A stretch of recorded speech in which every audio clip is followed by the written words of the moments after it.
everyone, welcome to Lost Shipyard. I am your host, Nitsify. Welcome to the Profit Campaign. We took a rain check last week. What's up, everybody? How we doing? In case you don't know, this is a homebrewed campaign where this guy is trying to become Gowd, or at least a Gowd.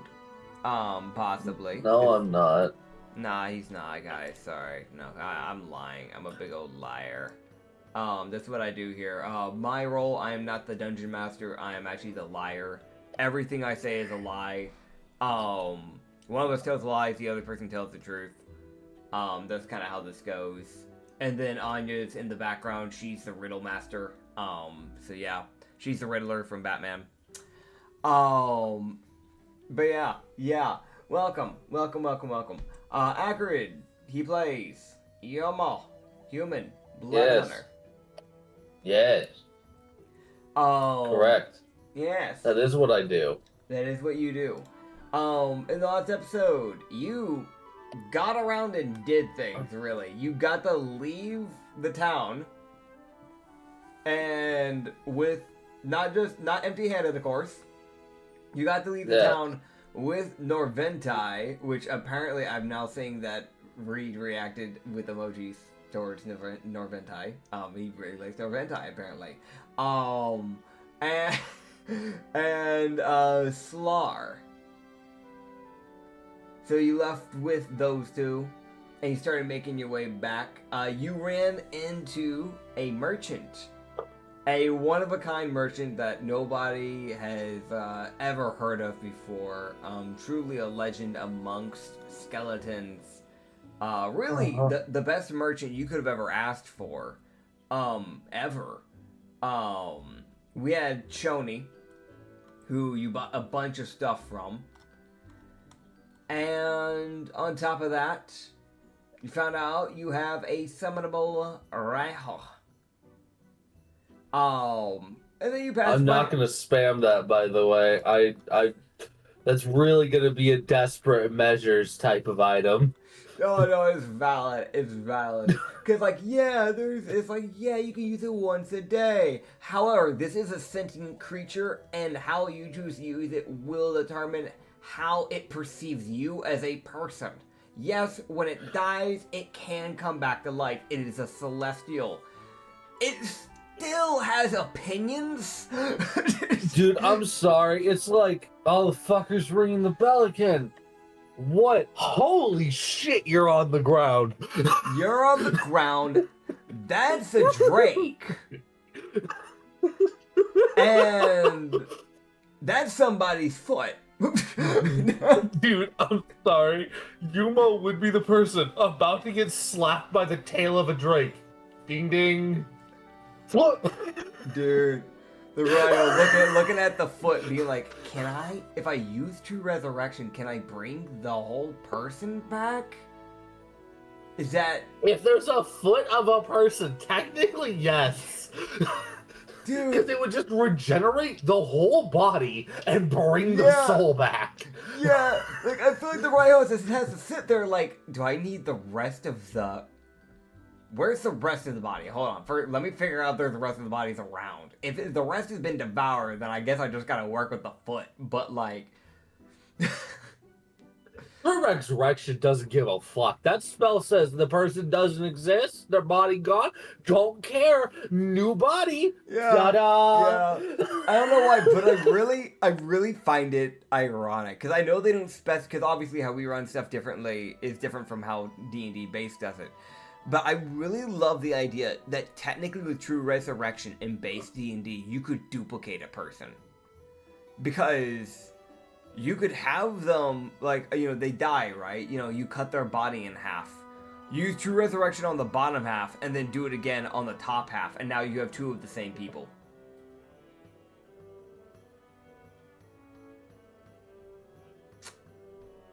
I have no idea if that would work. Because it might say they're alive, so it can't. So that's where, it really comes into technicalities, in all honesty, because D&D keeps their stuff so vague. I've thrown this idea out to DMs in the past, and I've gotten different answers every time. It legit comes down to how does the DM want to handle it. because there's no actual answer to that idea in the actual spell itself. So it does come down to the DM going, do we want duplication? Could be funny. No. No. Next. I deal with enough stupids with one player alive. I don't need two of them. Right, you don't want two crackerses? I will nuke that planet so fast. You'll get a new one within a session. I've done it before. Yep. Dude, we get two Umos. I'm sorry for whoever is unfortunate enough. Dude, that's some weird. That really comes into place of who's the original, and then there's the fucking like midlife crisis type shit that's gonna come from that. There's two ways that goes with Umo. Yeah. Either they both randomly decide one of them is the original, or they both just shrug and say, "Who gives a fuck?" Yeah. I'm not gonna entertain this too hard type shit. It's like we could argue. Technically, both have a day.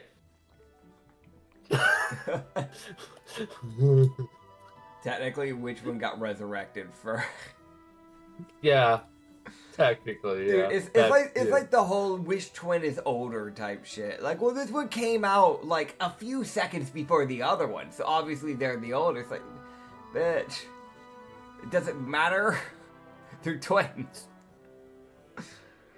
Anyways. Yeah. Anyways, besides that, you ran into a group of adventurers. They did not really bother you. The old guy did check to make sure you weren't being taken as a slave by monsters. That wasn't the case. Yeah. But other than that, they kind of just let you guys be. Even though the rest of that group didn't realize I was there. Dude, they were really caught up on the talk they were having. Like, they were having a great time. It was just the one veteran sitting there like, oh, hold on a fucking second. Hang on. A moment. But actually, let's be real. The veteran and the cat. Because the cat was looking down Slar like as if he was fresh food. That cat was about to have its jaw realigned. Dude, it was like full on like licking his chops type of like, damn, I haven't had fish in years.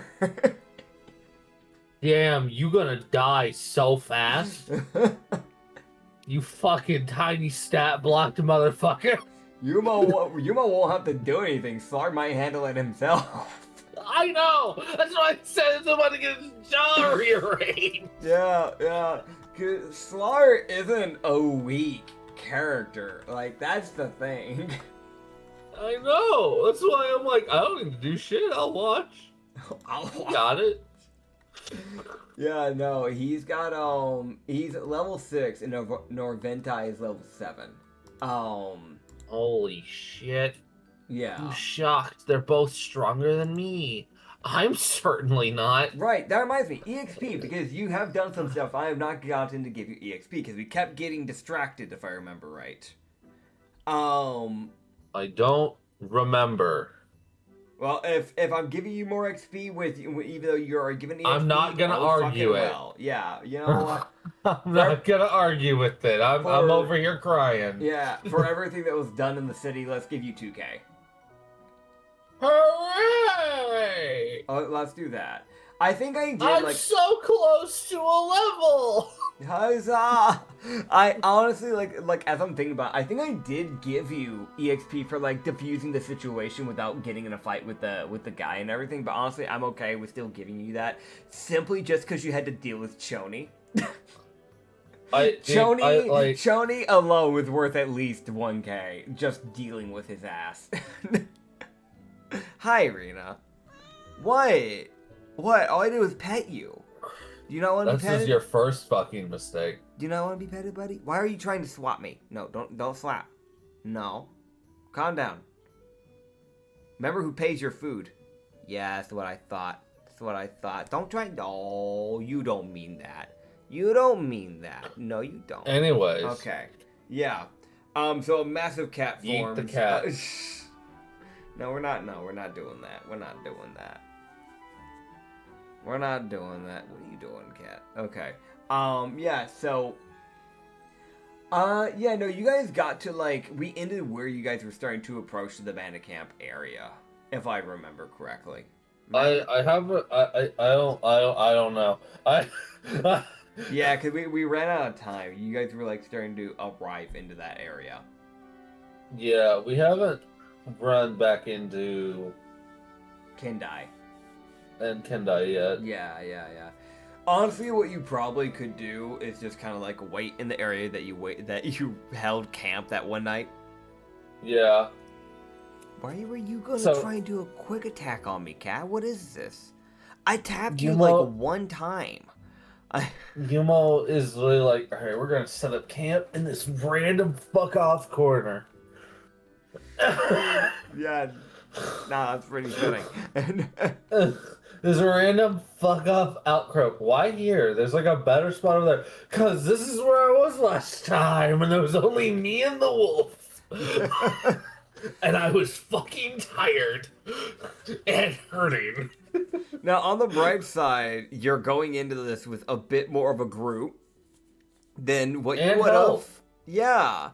More health, no injury. And instead of dealing with it just you, the wolf, and Kendai, it would be you, the wolf, Kendai, Slar, and Norventai. And if things get really bad, you have the bird. You have the rifle. Bro, dude, I would be real. If there's gonna be two things that'll prompt Umo to ring that bell. God. Bless you. Holy shit. Yeah. Sorry. That fuck. It was like it was like that feeling of like you might sneeze. I'm like, okay, the sneeze was like, stop, motherfucker. God, that hurt my shoulder. I sneezed. Fuck. Ow. Oh, it's fine. Ow,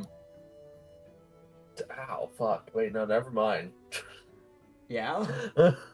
Anyways, I'm really not trying to let Kendai or Slar or Norventai die. So, like, if any of them become crippled, Umo has a shot to ring the bell. Okay. Well, I'll have you know. But normally, when he's on his own, he'd only ring the bell if, like, he's bloodied or crippled. That makes sense.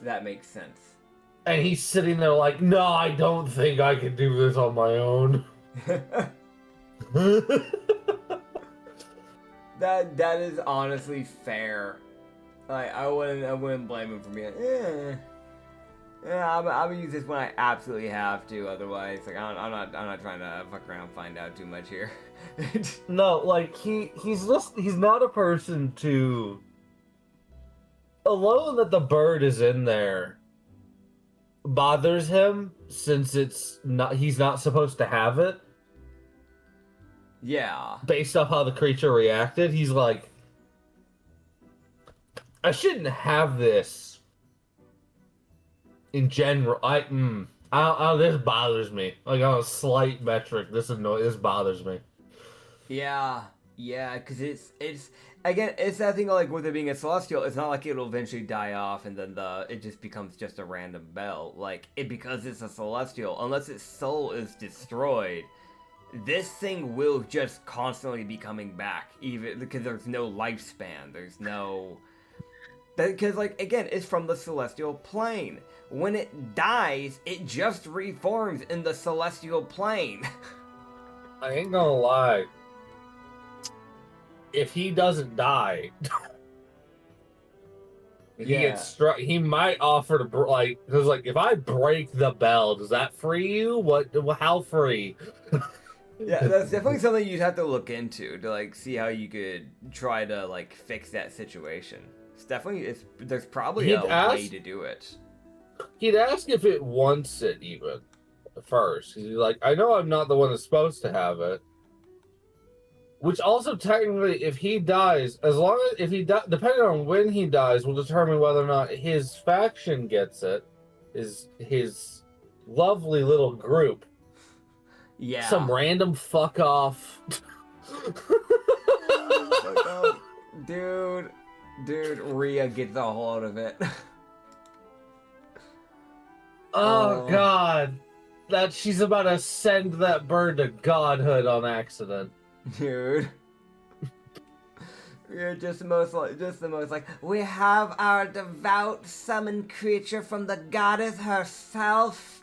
She has bestowed upon us a blessing. The Raiho. What the fuck? Who? I'm sorry. What did you summon me? We're here to praise you, almighty Raiho. No! Send me back!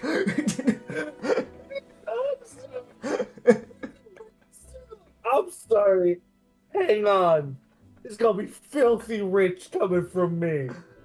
What the fuck? The ooze bird is going, huh? Dude. Just the most, brother. I will get paid for this shit. Well, I'm sorry. If the ooze bird is hitting question marks, there's something wrong. Oh yeah, you're correct. Oh jeez. Okay, so. Oh man, yeah. No. Oh God, oh man. You guys would park up in that area. I know you did ask for Kendai to check and see if to like kind of think it over, see whether or not there's anybody in the bandit camp that you think might be worth trying to possibly win over. I do remember you saying that. Yeah, no, because Umo's like, if there's anyone else that's not worth butchering, okay, we can salvage them. If there's no one, then it's scorched earth, motherfuckers. Okay. I've got my answers on him kind of figuring out if there's anybody worthwhile. Kind of keeping off to the side. Hi, Rena. Yes, buddy. I have my answer on that. So eventually, like, you guys wait there for a while, kind of just like waiting for him to eventually show up. And for it's like, I'd say it's probably like maybe 45 minutes around there before. Well, that's not too bad. Yeah. Because it's that thing of like, he's probably doing his routes, most likely. Like, all right, and they check the next area. No, they're not. Nobody's there. Okay. This resting area, is anybody here? No. Good. Okay. Next area. I'm so glad he hasn't been fucking executed. Not yet. Oh, man. He's the leading one that would be, since he's the one threatening people. Yep. Luckily, he can hold his own. He can deal with a 1v1 or possibly a 1v2. However, a 1v7 is not in his, on his chart. I did finish his class, I'm pretty sure, if I remember right. Oh, man. Probably. I think I got his thing made. So he's got what he needs right now, at least. Okay. Yeah. I'm literally like, it's literally the thing of I did it, and I don't remember if I did it or not. Does that make sense? Where it's like, I think I did it, I just can't fucking remember. No, I get what you're on about, because I've had those type of moments too, where I'm like, did I think I may have. Did I make this? Yeah. Yeah, no, you'd be waiting for that good little bit. And, first of all, before he would arrive, there is something else that would happen. Which is that you start hearing behind you a little, like, not really grumbling, kind of like a, like gravel moving. Umo is going to do the sensible thing and turn the fuck around. You see, coming out from behind you, from underneath the ground is a mole. And it has a letter. Hey, little fucker, how you doing? He does not say that. That's me. Damn. That's... Yeah. It has it, like, strapped onto its back, essentially. Like, hey, get it off. Dude, I'm sorry. Umo turns his... Oh, okay. Hold on. Come here. Let me... Yeah, it's like you're like having to like untie it. It takes like 2 minutes to untie this letter. I want to mention the entire time you're untying, because whoever tied it onto this mole, they took their sweet time. They did like multiple fucking knots to this thing. Dude, I'm gonna be real. Yumo looks at you and goes, I know you got me fucked up. Knife. All right, hold on. Don't move. You're like grabbing a knife. You can see this mole, who before you got the knife out was already kind of looking kind of sketched out because it keeps eyeing the dog. Like like it looks at you, looks at the dog, looks at you, looks at the dog, which is a little closer. Looks at you, looks at the dog, which is a little closer. Like. The dog's like slowly creeping out. You can tell it's that look in the mole's eyes of like, hey. He was gonna look at his dog and was like, hey. Yeah, the fuck out. The dog looks at you. It was like licking its chops, or if it could, it would. It's more like making the mouth movements because it doesn't have a tongue. Like, yeah, no. He's like, no. He's like the no. Yeah. Alright, let me get this fucking letter off. Hold up, let me... Yeah, you get the knife out, and you see where, like, because every time I looked at you, at least, like, it would, like, have its eyes, like, lessen a little bit, and then it would go whiter again whenever it saw the dog. It sees the knife come out, and you see his eyes whiten like hell, like, like... he looks at you like... He's sitting there like, this is when I wish I had a one-sided bladed knife. Yeah. So I could put the non-sharp side towards him, like, trying to cut the fucking rope that's, like, bound to your neck. Hold on, stop wiggling. Dude, yeah, no, this mole is, like, wriggling the entire time. And you're over here, like, trying to mess it, and you see Slark just walk up. Just kind of place a hand on like the hand that you have that's holding the knife, and just with his other hand because he has these massive claws, just and they just runs the claw across the string and it just snaps. Thank you. You're welcome. She's the knife. Like, give me the letter. Thank you. Yeah, you get that letter, that mole books it. Usually they're not that argumentative. What the hell? Yeah, no. Normally the letter moles normally aren't that argumentative. But also normally when they show up, they aren't walking into an area where there's a bunch of monsters that are predatory towards animals. Like it's not afraid of Slar or of Norventai. It was just the dog that it was like sitting there like, no, I am prey. I am prey to that thing. I would like to leave. Yeah.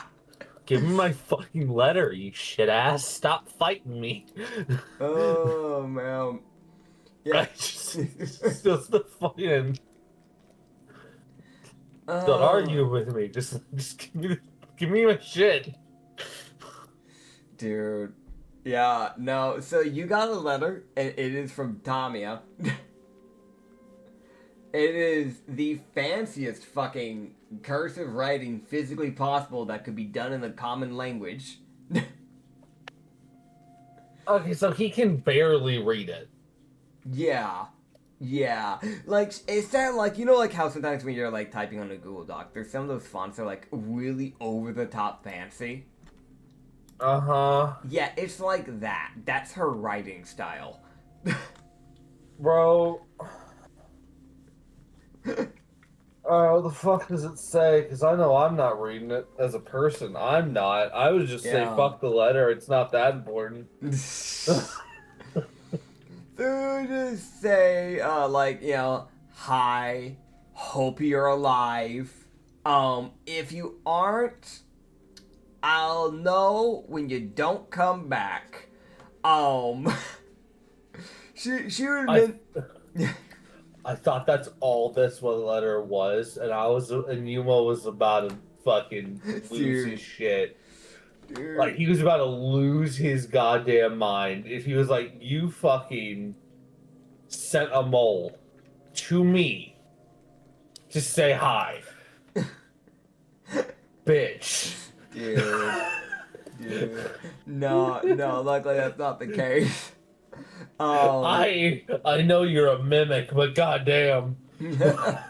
Yeah, no, she would inform you through the letter that Ria's training is going smoothly. So she is learning more. She is, it's taking her time, but she's learning more. She's learning more on how to pick up the actual, like, thermal, like, the temperatures around her, like, body heat, essentially. Good. She would also mention that on the side of everything, she has been actively pretending to be objects both in the forest and outside of the forest area and into more of the cave-like areas to kind of keep an eye on things. So she can report, as far as she knows, the nymph and the fae, they are completely fine. There is no plans of betrayal from what she has been able to hear, so nothing bad from them. She has listened in on the merchant multiple times, pretending to be random objects, and there has been no sign of betrayal.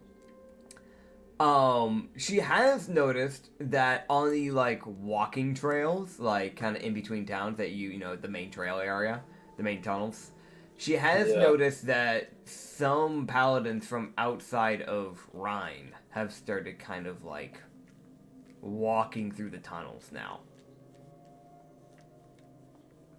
So she has started to notice that it has become more active lately with paladins and clerics. She is assuming, granted, she has the same knowledge as you when it comes to, like, information about the towns right now. She is assuming that it might be because there is a, like, missing poster of you. So they might be searching, like, is he alive? Did he get kidnapped? What happened? So she is just that little info, like, hey, they are looking for you. Like, I'm seeing the telltale signs of a search party, essentially. So. Oh boy. Yeah. How far the look? Like, as a player. How what? I don't know how long the look, like, as a player. I don't know. That is a good question. Typically, kind of basing it off of, like, medieval times in general, when, like, missing parties, when, like, parties of like, people were set up to find a missing person, typically, like, there would obviously be a very last-second emergency, like, alright, we need to find this motherfucker, let's get them out. They normally would send one big group, so this might be the initial search, like, okay, wait, no, this guy isn't just, like, at home, he's actually properly missing. Okay, let's send people out. So this might be the initial search, and it could probably go for, like, because this is not a normal place where you can just kind of search in flat highlands and be fairly easy to try and find people. You're dealing with winding tunnels. Like, people could end up anywhere in the underground. It's a lot harder to search because of how many hidden crevices and places there are. I'd say they probably would go for like a month on average. With you being someone who used to work for the church, it could possibly go for longer because you would be seen as a higher priority by the church. That sucks. Yeah. But it does make sense. Yeah. She would also mention that the base is coming along swimmingly. Bill has dug out Doug, quote unquote, with his sledgehammer, a pretty good sized beginning room area. He's got like a tunnel. He's got a big old room. He said that he, quote unquote, plans to expand. Brother.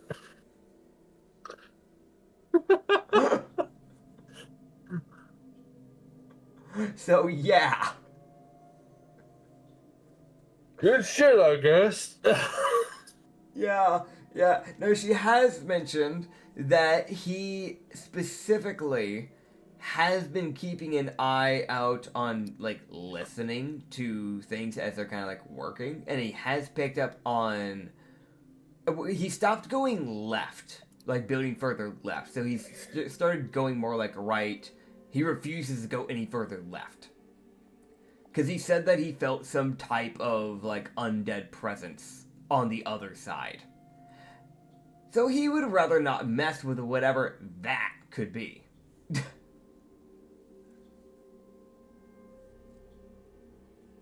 Well, I don't like that. Oh God, I know about the. How big did you make this? You fucker. How far left did you dig?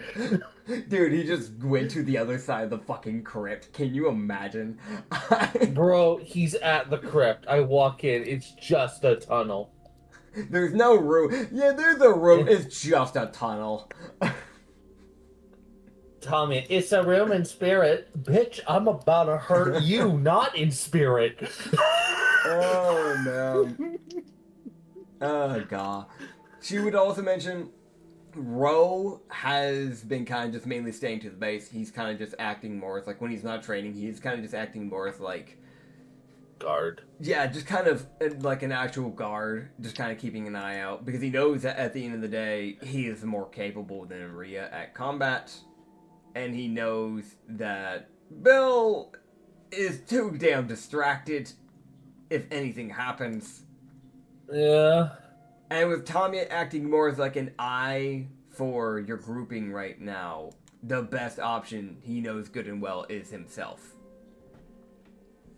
Dude, it's great that Umo unironically has an eye and ear randomly walking around. Yeah. It's funny. No, like, weirdly, Tommy is a great random encounter you got, because she's perfect for kind of just scoping out whether or not your allies are starting to get aggravated with you. Especially with having Faye. Because with Faye, it's like, if they get pissed, they're not going to tell you. They're just going to get silently pissed and then decide, you know what, fuck this guy. Because that's how Faye work. Yeah, they bitch about it to each other. Yes, they're like a little cliques. They have their little gossip corner, and it never makes it to the motherfucker they're talking about. Until it's too late. No. Yumo's sitting there like he's sitting there reads the part about like, yeah, so the Fae aren't angry at you. That's good. The merchant isn't betraying you. I'd hope not. I haven't done shit to the man except give him money. Dude, that's what I was like. Yeah, the merchant's betraying you. What did I do? What did I do? Hold up. No, wait. What did I do? No, really. You will really be out here going, what I do. What did I do wrong? Oh, man. I'm just trying to live my life. Dude. Most hostile campaign ever. Oh, man. Yeah, no, luckily... Listen, it's not my fault I killed a random man because he was being racist. Yeah. Oh, man. Yeah, no, as far as you can tell, everything seems to be mainly in line. There's just that little heads up of like, hey, there are paladins that are starting to start walking around. Which would also imply that on your way back to base, you might have to be a bit more careful because there's a shot you could run into them. So that is something to keep in mind. Umo is now sitting here like, do I need to go home? Like, temporarily?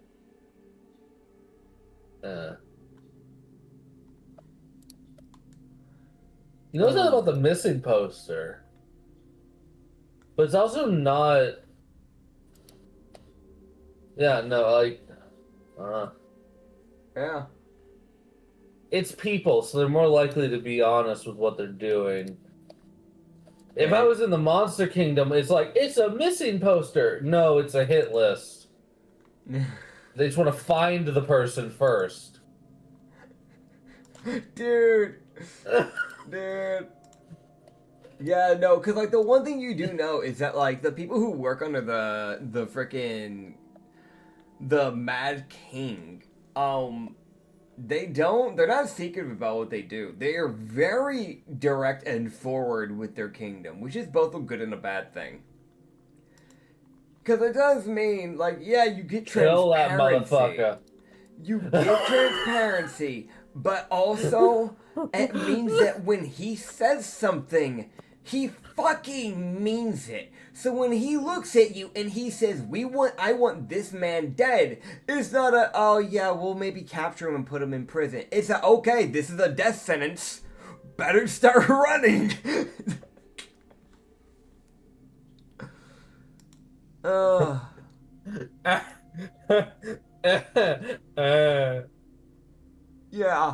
Yeah. So it really is where it's like with the Monster Kingdom, Count Dragos has been known, and his dukes, especially one specific duchess, which has been rumored to be a owl-like person, has been known to say, "Oh yeah, it's a missing poster. We're just trying to find this person because they could be in harm's way. We want to make sure they're safe." And then they quote-unquote find the body, and they just didn't get there fast enough. Yeah. Yeah, Umo might just walk home and be like, hey, I'm alive, okay, bye. Yeah, listen, I'm good, dude. We're good, okay? You don't gotta freak out. I'm not dead. You're fine. Ayo, Mimic, can you pretend to be my corpse? Pretend to be my corpse? You don't need to pretend to be dead. That would be funny. She probably could. You could ask Tommy. Like, she might be able to. No, unironically, that'd be funny as fuck. Because you have this, that's an actual thing. It's not a great idea, but it's a funny idea. Oh, dude. Because corpses are objects, so she just copies my likeness. Oh, man. That is an idea, to be fair. That is an idea that can be done. And but yeah, no. You do eventually, when you finally, after a little bit of reading that letter, you would eventually see Kendai walking up. He is not trying to stealth. Dude, he just sees Umo, sitting there reading this letter, looking both annoyed and confused. It's okay, right?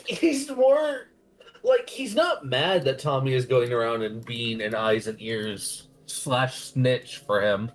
Yeah. He's not mad about it. He just didn't ask her to do that. So he's just sitting there like, oh, okay. I didn't know you were going to be doing that. That's fine. Yeah. This is a bit where personality kind of comes into play with the characters themselves. Some characters will do things if they're not 100% told, do not do, you have to only do this, and you give them leeway, they might do some stuff that is very much of their character. For Tamiya, who is not just a mimic, but has actively, constantly just listened into people and or eaten them, cannot allegedly confirm or deny, is, just accusations. Yep. She has been known to enjoy a bit of gossip.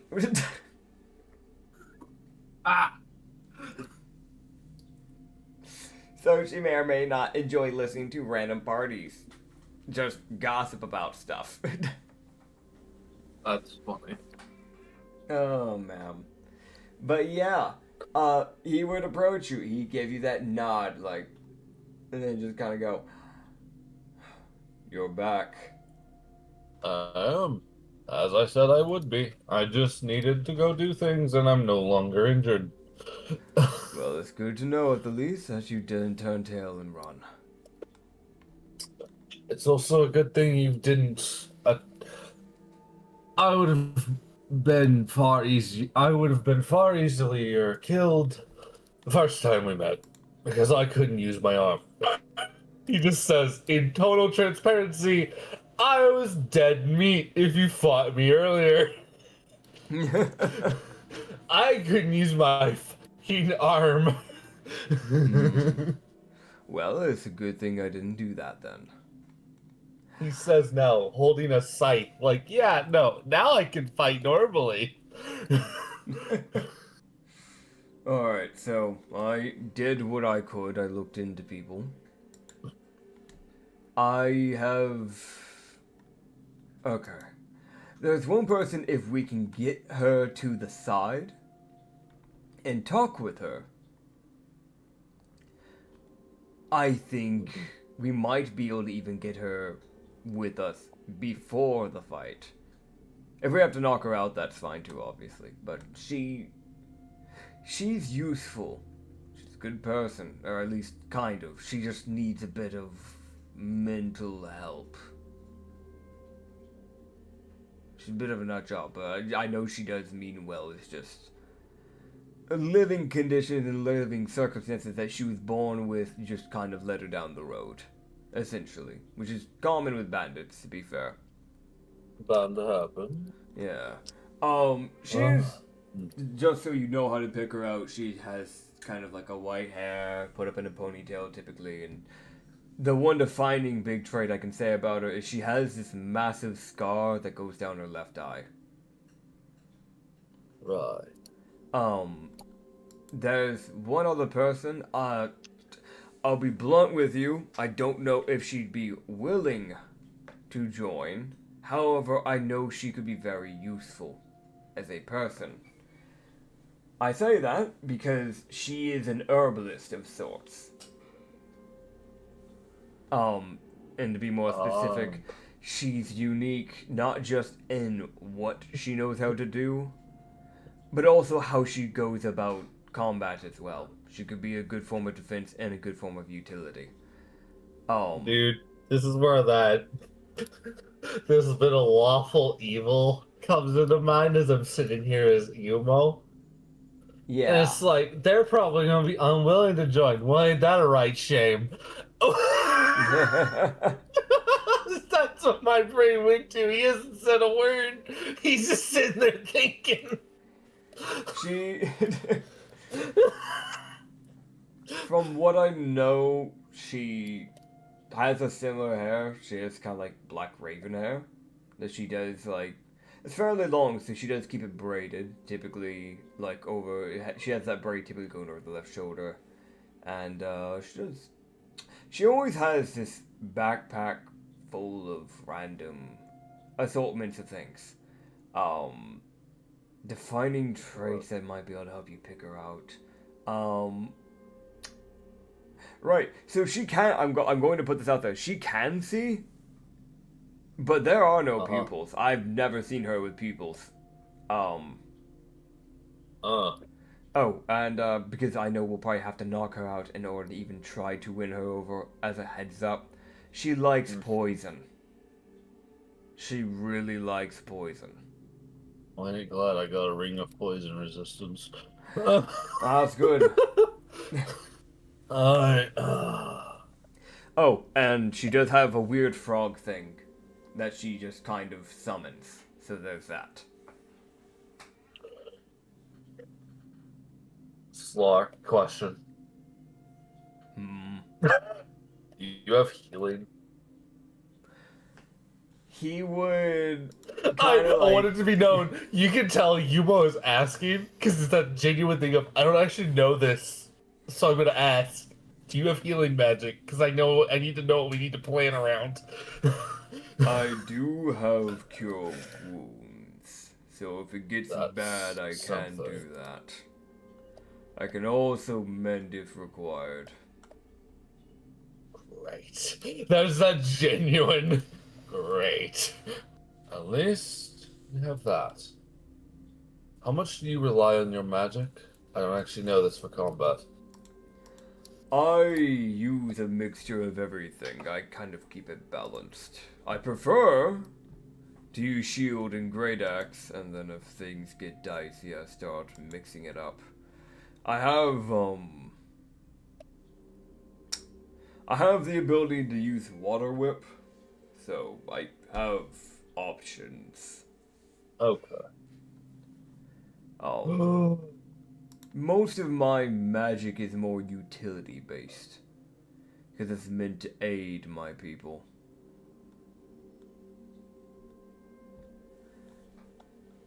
Right. You said you like a shield, right? I have one on my back. What kind? He says, looking at his random bullshit. Mahogany. Fucking pulls out a fucking tower shield. Hey, how's this? Do you have a tower shield? Yeah. So, Umo hand him an iron tower shield, which is called a battering shield.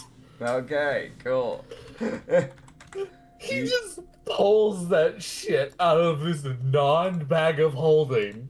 Alright, cool. He gets the battering shield and he puts away the wooden shield that he made. That's why he asked what kind. Mahogany. I don't know, motherfucker. As far as he cared, he was like, you're asking about the material? Wood. Is like specifically mahogany wood. Dude, no bullshit. You mostly they're like, not what I meant. Not sure what I expected. You asked the druid. Yeah. No, he's like, well, you'd see him sit there for a second, like, well, gave it to me. Here, have this too. Hands over this +2 greatsword. He will, I might want that back, but here for now. Okay, yeah, he'd take it. He keeps his great axe on because that's his woodcutting axe. Yeah, no. That's that captain's sword. All right. That he was just, dude. It's almost just like, this is why you have random bullshit. I see. Yeah. I want to mention, normally people could not lift greatsword with one hand. However, because of his strength being one of his main things, he can. Great. He would give it over. I heard great axe and shield, and I was like, he can wield this. He got it. Oh yeah, no, he's got it. He's one-handing the greatsword.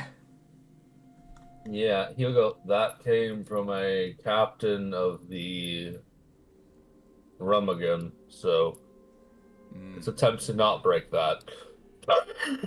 They let me keep it when I helped them out. So. I don't plan to let it snap. I'm saying that so you understand to be careful. He's not trying to say he'll break it. It's just like Can't replace that. I can't easily get another, so. Yeah. Alright, so I'll remove the +2. Dude, I want to mention this fucking swordsman is seeing Umo yeah, here. If anything other bullshit I don't need.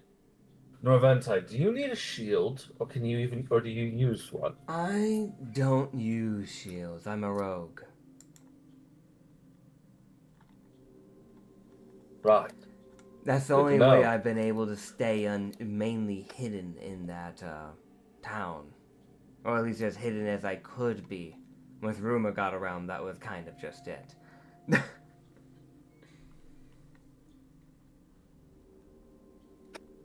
Right.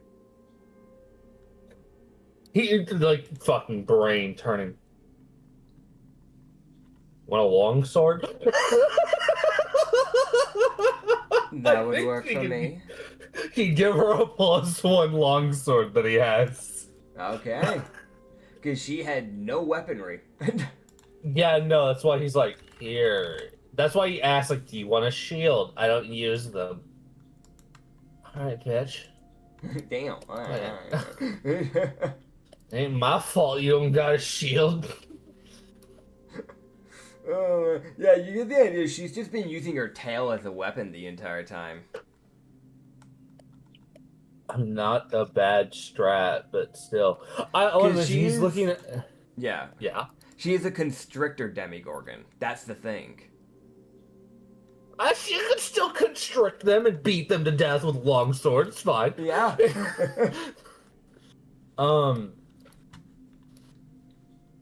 Umo's on it, like, looks at, like, Kendai, like, I thought to do this sooner. No, yeah, he understands. He's like, no, I get it. It's fine.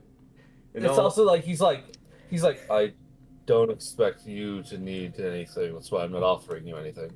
Unless you want a shield. I think I'm good. That might get in the way of my katana. Fair. Never used one, so I wouldn't know. Might have to try sometime. I've never used a scythe, so. Yeah, Rena. What's up? Kitty! Dude, I'm sorry.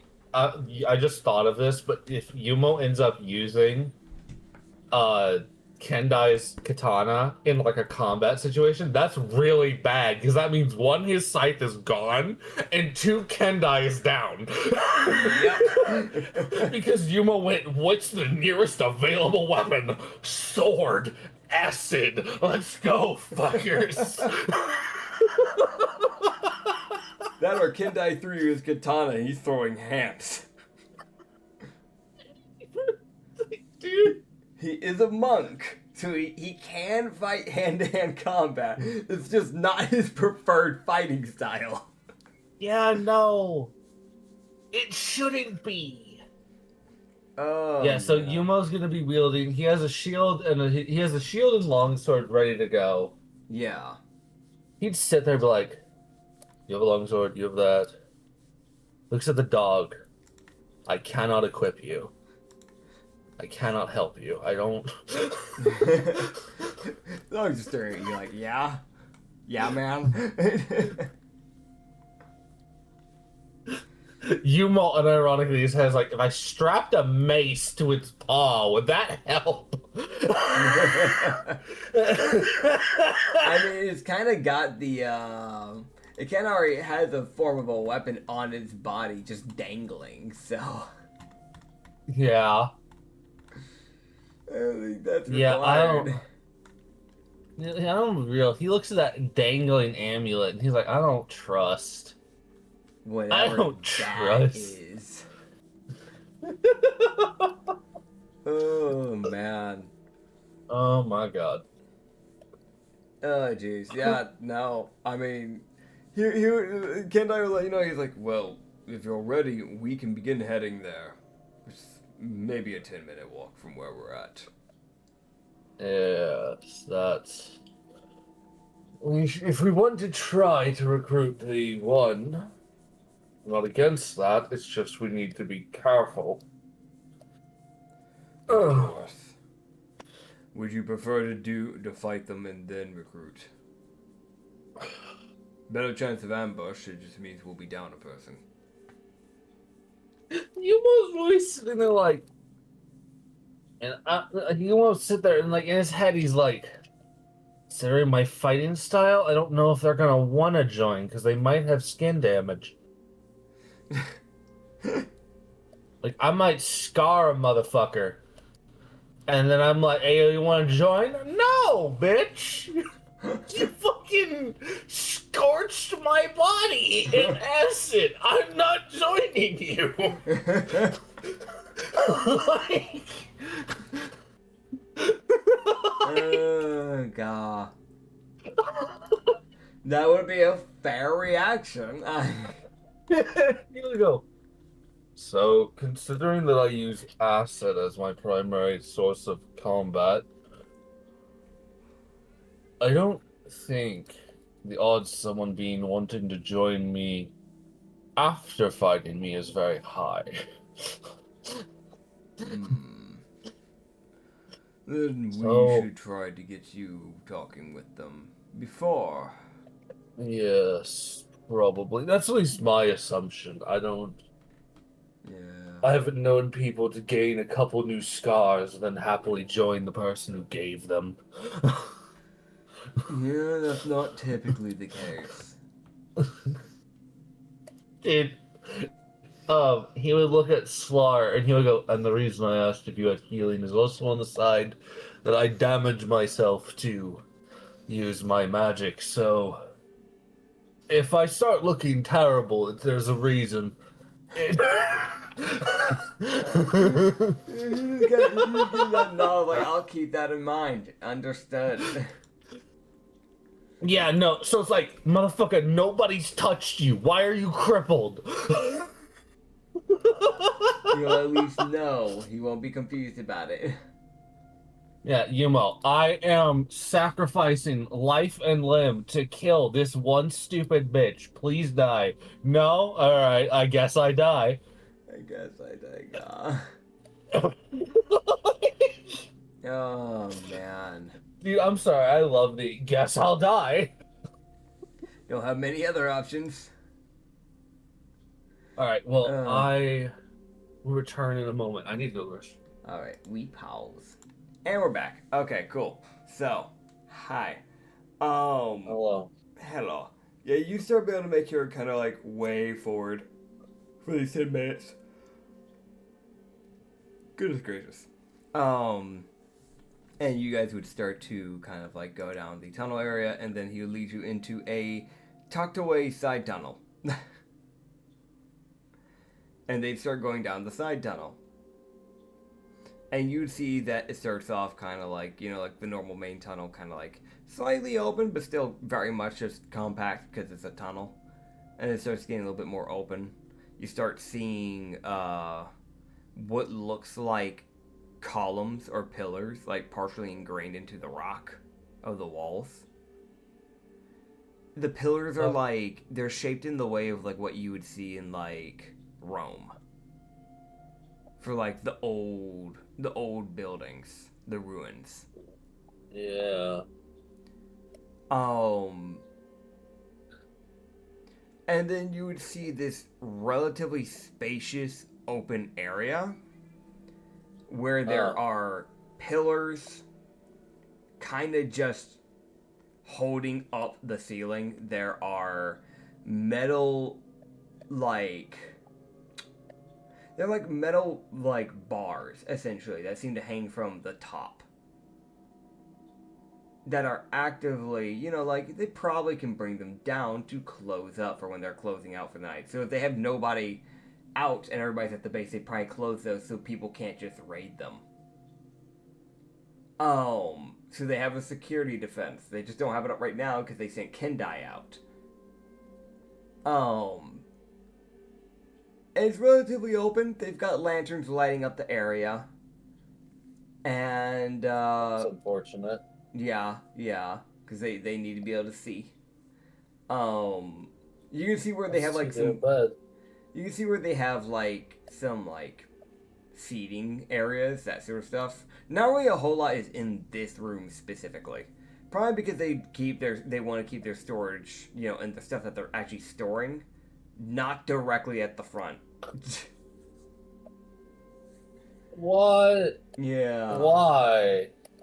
But you can see that there is a person here because they have had someone on guard at the front, which makes sense. And it is a person that you would recognize because he actively described them. Oh, okay. Where did they go? Legit, what the fuck? I just had them. Hello? What the fuck? There they are. On okay. that tab.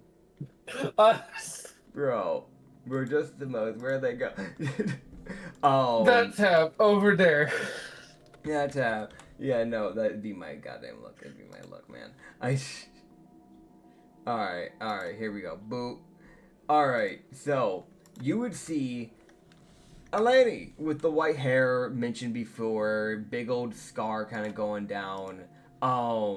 She has this like kind of like leather choker with like some type of gem strapped to it. She's relatively wiry. There's like a little bit of muscle, but not a whole lot going on there. Probably just because of, not a lot of food to go around type situation. She does have a leather corset that kind of goes around like a kind of like forest green that's kind of faded type of tunic. It doesn't really have, or actually it'd be more like a blouse actually, except it lacks sleeves. It has like the like sleeves that that show off the shoulders and they connect to like the back area, but they don't really go very far. They just kind of cover a bit of the bicep, not really anything past that. She does have these like gloves, like fingerless gloves that are kind of going on leather and brown, and she has these like baggy leather brown pants essentially. But she has scarrings, like another scar that wasn't really mentioned by him. But she does have one that goes on like the left forearm that looks like something massive just dragged its way down. And she has another scar around like the hip area that like slightly comes out from underneath the pants area. But the blouse doesn't like cover the full torso, like you can see a bit of the stomach. But that is the person you're seeing. As she is like kind of like just leaning up against one of the pillars, like just kind of like smiling as she would see Kendai and the rest of you walk up. And you would see Kendai just kind of lift a hand, just go, Teresa, it's good to see you. Your patrol's not done. Why are you back, Kendai? He would just kind of look at you like, what do you want me to do? This is the person. What do you want me to do? I can talk to her for you if you want. Bro, Umo's already sitting here like, oh god.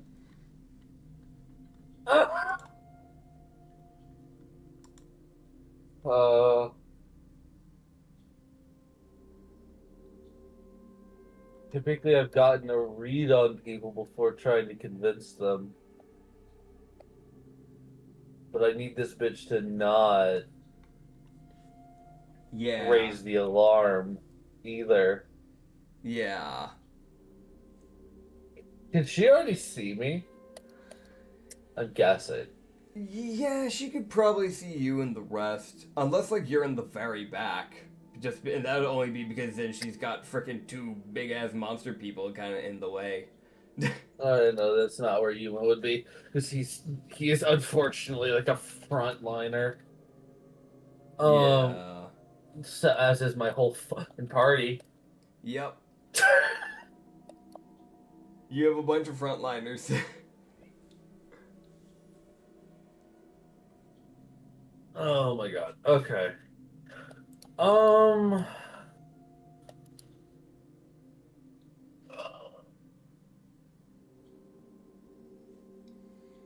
god.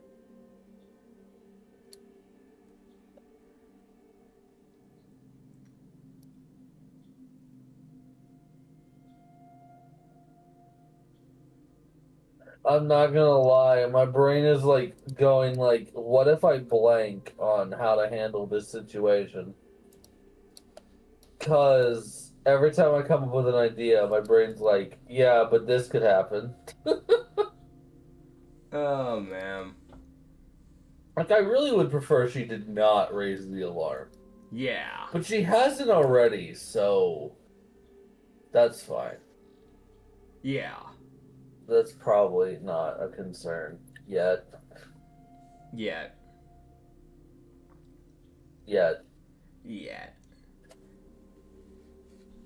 He has mentioned that they have captured people in the past, so, like, Yeah. you know, like his sister. So there is a shot that she might just be assuming that y'all are, like, prisoners. Yeah. Huh.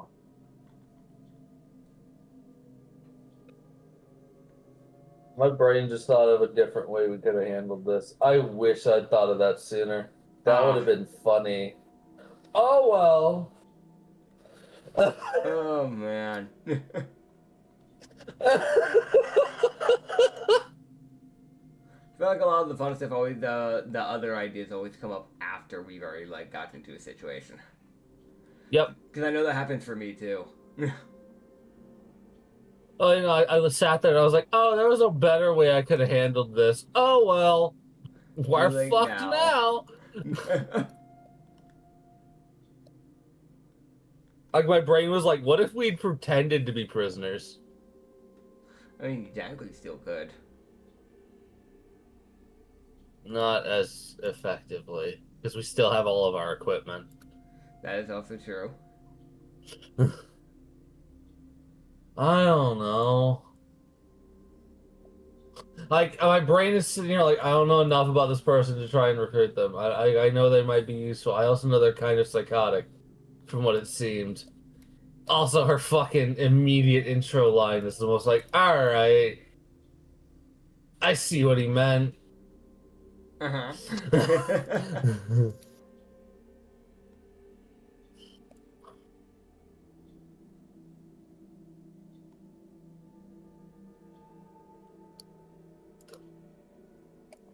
God, this is where I hate playing sometimes because my brain is not a very good at this at all. I feel like you need players with you. I need to know what I'm dealing with. My brain is really good at handling things if I know what's going on. But if I'm given nothing, then I sit here with nothing. Yeah. Because my brain doesn't have a building block to set anything on. Yeah.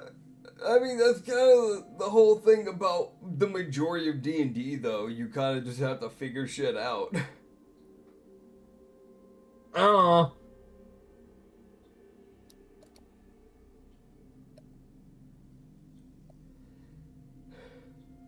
Do you need time? Do we need a pause so you can figure out what you're doing? I mean, we can pause. There's no guarantee I figure it out. We'll pause. We're back. Unfortunately. So what is the plan?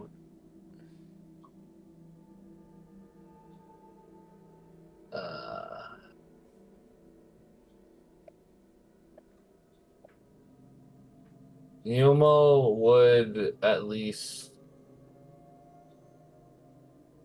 No, that doesn't... Eh. Hmm. Eh. Eh? Yeah, eh. I think he had a plan, thought about it. No, I forgot. Fuck. Okay. So she steps on a landmine. Thank God.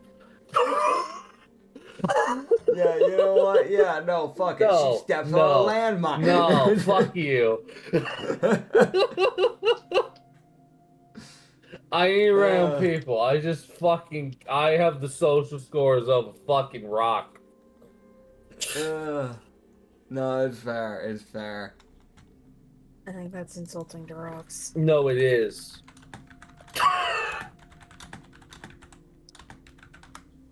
Like, more genuinely speaking, I, as a person, I do not interact with people. You interact with me. Like, at my work, I speak to people. I speak to people I have to. And that's about it. I mean, you did walk up to me at my work. That's the only reason why we even know each other. Yeah. I walk up, I talk to very, very few people at my job. I still don't understand why you walked up to me. Because you walked up out of fucking nowhere on probably the day where I was probably the angriest. And was like, yeah, I'm gonna talk to this guy. This guy right here. I'm gonna talk to them. Probably because I didn't realize you were angry. Probably. To be fair, yeah, no. To be fair, I did not like show my anger very much back then. Unless like you got me to a point of yelling, which was very rare. It was very rare if you got me yelling. It's still rare if you get me yelling. But, like... I think there were like 1 or 2 times I yelled at that job because I was about ready to strangle people. Yeah. Oh no, I remember. I remember one that nearly echoed out into the main room. Yeah, where people were eating. Yeah. Yeah, and they were like, "Oh fuck, huh?" Yeah, because the head chef was all the way up on the front line, and he comes walking up, like, what happened? Like, he dropped everything that was happening that day. I was like, what happened? Why is our dishwasher yelling? Oh, they're gone. Where are they? Who got them mad? Motherfucker came walking out of the restaurant to try and find me because he was like, where the fuck did they go?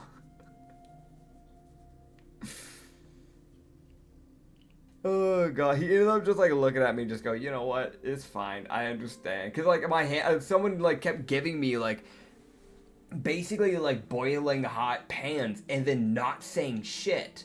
And also on top of that, there's like an area where you're supposed to put the server plates. And there's a separate area when the restaurant was open and not closed. When it was open, the cooks were supposed to give me any of their stuff in a different counter space area than where the plates were being put. So that way if there's anything hot or if there's anything sharp, it didn't get mixed in with plates and cups and then somebody getting hurt. And there's this one fucking bastard, I don't remember his name. I remember him getting fired after that incident. But he kept giving me hot things, and I kept burning my hands on it because I wasn't prepared to grab it with a cloth or anything like that because they're supposed to let me know when it's hot. And he had put something in the way of where the server was supposed to put stuff, so I was grabbing it to get it out of the way. I burned my hand. I got mad. I yelled at him, and then I just like fucking storm out. And the head chef just said, he looked at me. He's like, "You can go home. You can." I don't blame you. I'm gonna have a talk with that guy. Type situation. I don't know if that's the one that you're talking about, but I don't remember that being one of the 2 ones that I yelled about. But. Yeah. No, I don't remember that one. Ah, fair enough.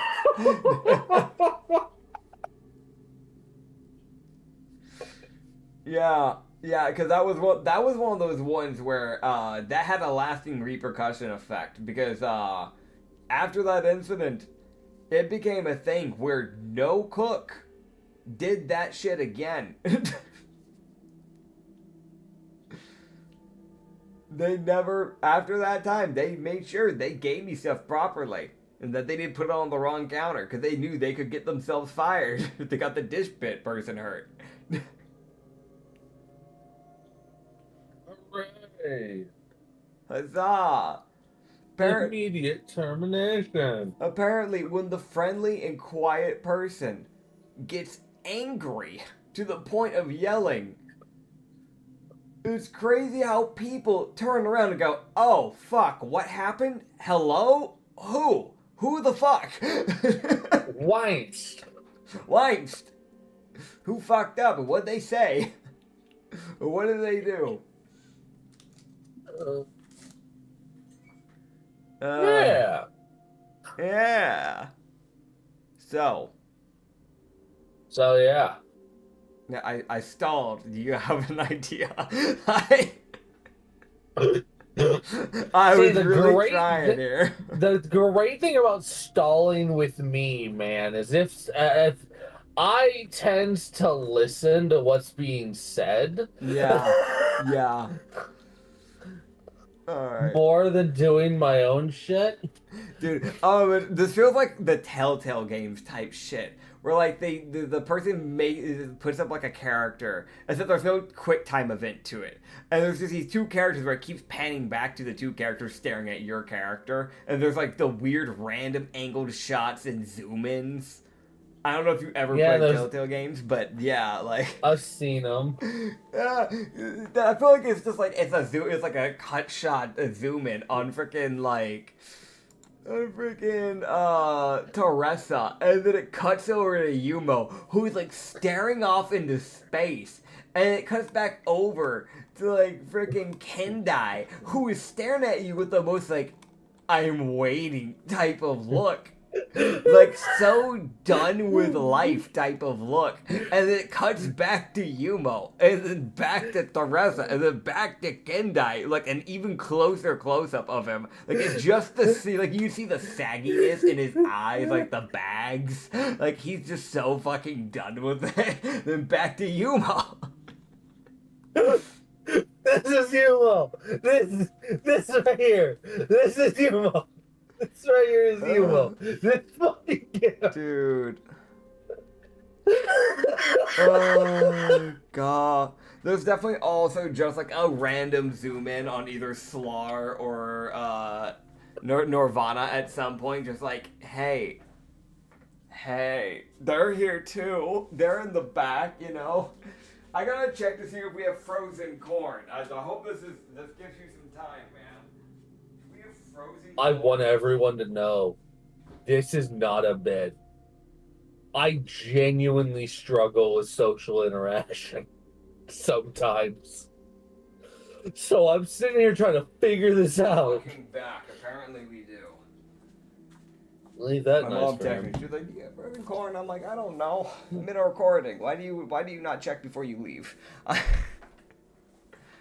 right. This is like an every Saturday situation. It's not like every once in a while. This happens every Saturday, man. Do we have this? I don't know. Why didn't you write a list? That's crazy. That's crazy. I mean, I can't really be mad at her because like when I go out to get groceries too, I don't write a list, but also I'm not doing entire like recipes like she does. I typically cobble things together and wing it. She follows recipes. That's the difference. So like I live by let's do some guesstimations and see how it tastes type cooking. And god damn it, I just sat down Monterey cheese. Do we have Monterey motherfucking cheese? Let me go check. I'ma go check.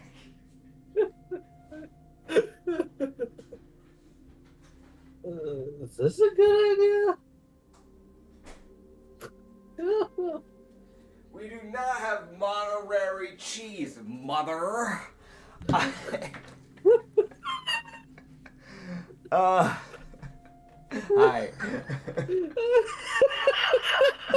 Does that answer your question?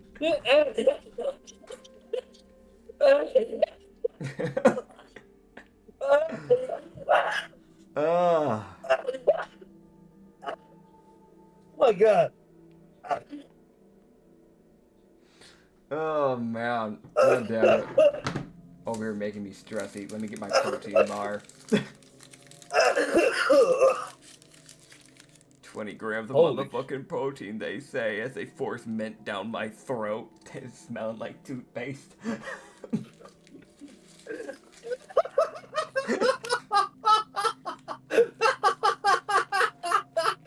20 grams, they say.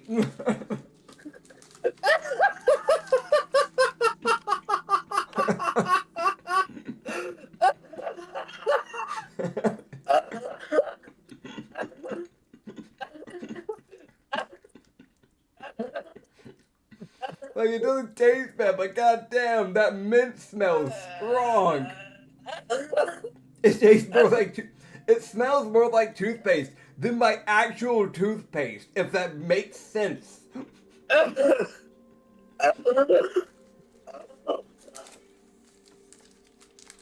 Oh, man. How much grams of protein do you think you'd get off Teresa? I don't know. I don't fucking eat people. Who the fuck's Teresa? The lady. Oh! He's mentioned her name twice. Attach the name then. Okay.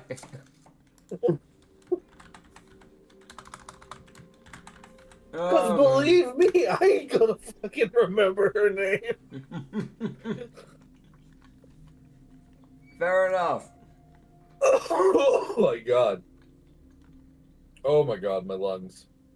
Oh my god. No, man. Dude, Centaur rides up and fucking kills her. I don't know. Bro, you can't do that. Centaurs don't exist. They do in my world. They just don't in yours. I kid you not. In Rum and Harbor, there was an island that was just Centaur people. They were a hunted race.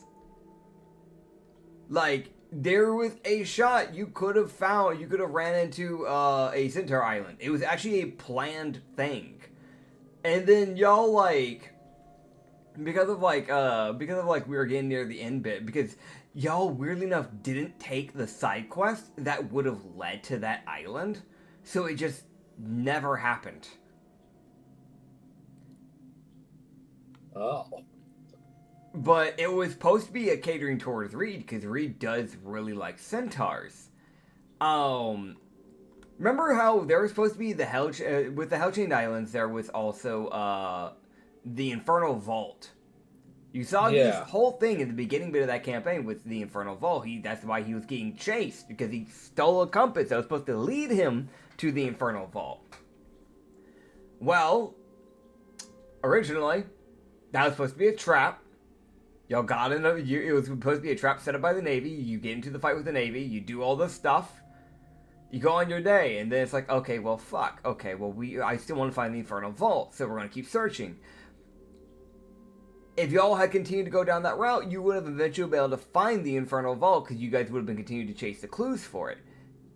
Obviously, y'all never searched for the clues, because you guys thought you already had the answer to the Infernal Vault, which was never explored. Because Usagi never used the compass. Kept saying he was going to, and then he never did. So, eventually, on the island where the Infernal Vault was, the guy himself, DDD, had built the vault on an island that he saved from the Navy in his prime, that he took a big liking to. Because it was a mixture of Centaur people that, like, accepted him for who he was. Because DDD was an ogrekin demon. He was basically the polar opposite of his brother, who ran the Navy, who was a celestial, ogre. That was the difference. So, it was that thing of, he was like, yeah, no, my brother fucking wants me dead. Y'all actually like me. You accept me. That's nice. So, you would have found an entire island that was guarding that vault. Their whole civilization was built around, protecting the vault. So you'd be given the option to either do the trials of the centaurs to win approval of the people to get to the vault, or you could try to sneak into the vault, which was Usagi's probably best shot of doing it, or you could try to fight through a city of centaurs.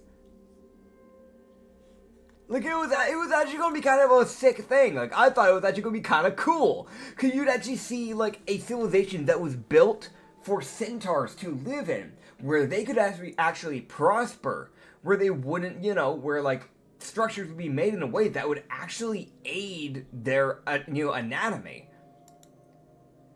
I was like, dude, this is sick. This is a cool idea. And then, no, the one guy that wanted to be a fucking thief, that wanted an infernal vault, that wanted centaurs, never took the route to run into the Centaur Island.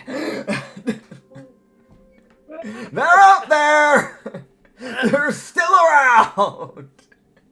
Oh, I thought they would have been crushed. They're one of the only islands that survived because they didn't get pulled in. Not because they're naturally attached, but because the Infernal Vault has stuff that literally keeps that island from moving. Y'all can still find that island. Nobody's found it yet. I've been rolling for NPCs. Nobody's found it yet. Well, they don't get no clues anymore. No, because those clues were on the islands that y'all went to. Like Gao. He didn't search hard enough. Hey, where the fuck on Gao was the fucking clue? You know the cave that or the ravine of lava that like had the castle sitting over? If y'all hadn't blown that castle to smithereens and you went into the ravine, there was an area in the ravine where you could have found information. There was also information inside the king's bedroom. Because it was there was a passed down heirloom given to the king by DDD. If he had found that, he would have had it.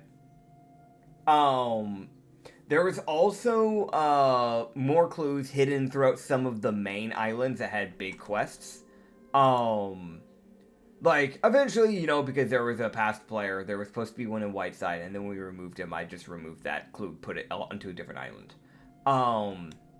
But we had, I'm trying to think through it. There was supposed to be one on La Calora, because, you know, that was supposed to be a big thing for Ublex. There was, like, if y'all had talked more and got into, like, if y'all, like, this is where, like, I'd always heavily push and reward roleplay. Because I love seeing people actually interact with the world. It's supposed to kind of, like, push people to do stuff like that a little bit more. If y'all got to actually, like, went around and kind of looked around, I'm blanking on Elmer. If you looked around Elmer's mansion a bit more, you would have actually found some light info on DDD, as well as from the witch, if y'all had, like, asked the right questions from her. Which I know that's, like, very arbitrary, like, oh, but, like, you know, like, if you guys were actually properly searching, you guys would have been able to, like, ask her questions, and she might have been able to give you some answers for stuff that y'all would have not known. Like, witches were weirdly enough important for the finding of the Infernal Vault. Meaning, yes, you wanted Lavana, but since nobody ever asked Lavana to help find the Infernal Vault, she never gave y'all information on the Infernal Vault. But witches are known for storing information, and that would have actually been a massive step in that direction. It's great, because, like, I, as a player, I thought it was cool, but I was like, I don't care to find it. That's fair. Like, that could be someone else's. That could be someone who's, like, a treasure hunter, or someone, like, if I make a character that's interested in, like, finding treasure, yeah, then they'd care. But I'm like, Loki as a person wouldn't give a fuck. And that's fine. That's fine. Like, that's what... He has what he needs. You don't need some extra shit. Yeah. Like, it's one of those things where it's like, it was meant for Usagi. I made up the Infernal Vault for Usagi. That was his character arc. He didn't get... I had 2 character arcs planned for every person. He did not get his second one because he didn't push in to his very gimmick he told me he was gonna do.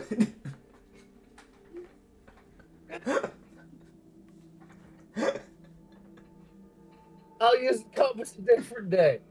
No, you won't. No, I won't. I had to remind him he even had it.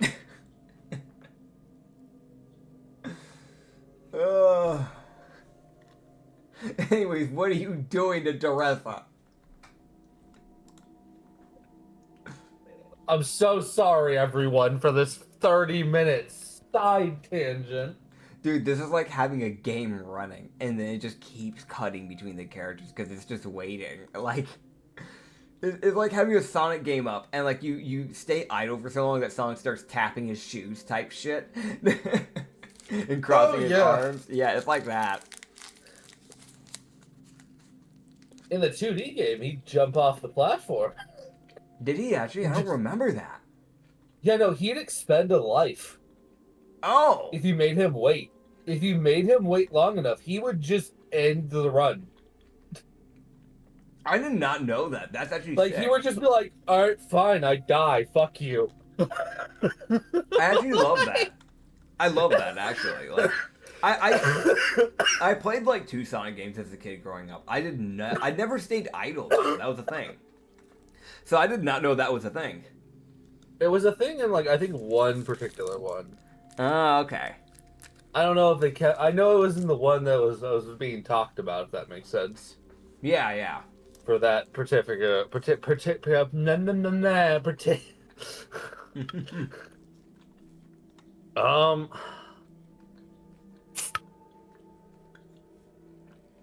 Bro, why am I struggling? I've handled a lot of things fine, and there's moments where I just die. Dude, she just starts telling you random fucking facts, like as if it's like a Tinder bio. I like long walks on the rock. What? Everything's rock. What do you mean? Got it. She's got spider climb. That's neat. Got it. Either spider climb or she just refuses to call the ground the ground. Dude, joke's on us. She has the slippers of spider climb, which is literally just a pair of slippers that lets you walk on walls. I fucking love that. It's just stated in the item's description that if you walk on the ceiling, there's like a chance you fall. Because it's a pair of slippers. Yeah, because your feet just slip out type shit. Have fun getting it down, by the way, if you fall. Hold on, is that slippers? Yeah, slippers of spider climb. Mm-hmm.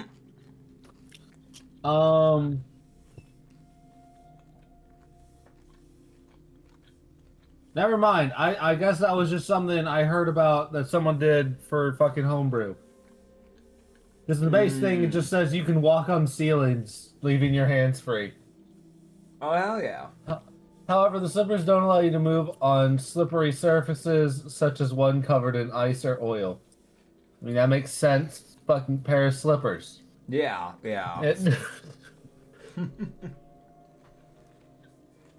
Mm-hmm. It also requires attunement, apparently. Neat. That is neat. Mm-hmm. I want more items that are more just like, you wear them, they give you a benefit. Somebody takes it. Well, there goes the benefit. Man. That's why I really like the new rings of resistance that are like, you have it on, cool, you're resistant. Yeah. No, I like that sort of stuff too. Like, I feel like you should have to have it on your person, at the very least, for it to be effective. Yeah. Meanwhile, also me. Berserker Great Axe. I have it attuned. I'm never gonna use it fucking once. I unironically just want the health. Listen, that health is useful. I'm sorry, I really want to find a weapon called, like, the Super Berserker. Like, hand axe or something. It just gives you even more health. Brother. Just some stupid hand axe that gives you, like, 2 HP per level. Super Berserker hand axe. Some BS. Oh my god. Mm-hmm. Alright.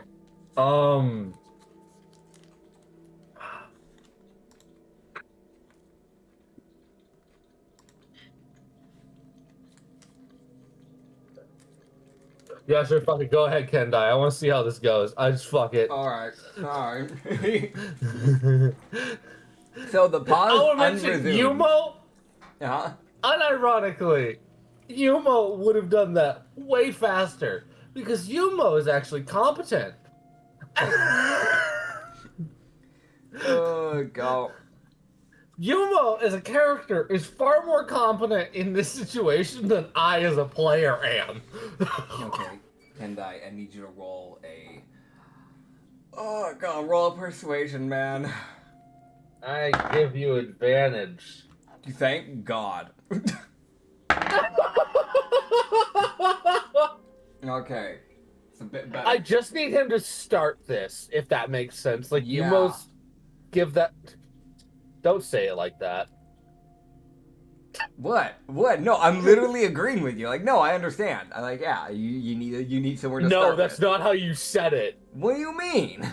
The way. Okay, I'm sorry. This is also tone struggles. Okay. The way you said that, yeah, it sounded like you rolled a nat 1. No, Like you I had the didn't. tone of when you roll a nat 1. No. At least that's how my brain interpreted it. No. That wasn't the case. So you're like, he was like, I need him to start at you. Yeah. So he stabs her. No. Him, just like, all right, I'll handle it. Oh, what do I? Just the most like he starts with just I and then gives up and then just rushes at her. No, to be fair, you have told the guy with 8 charisma to handle this.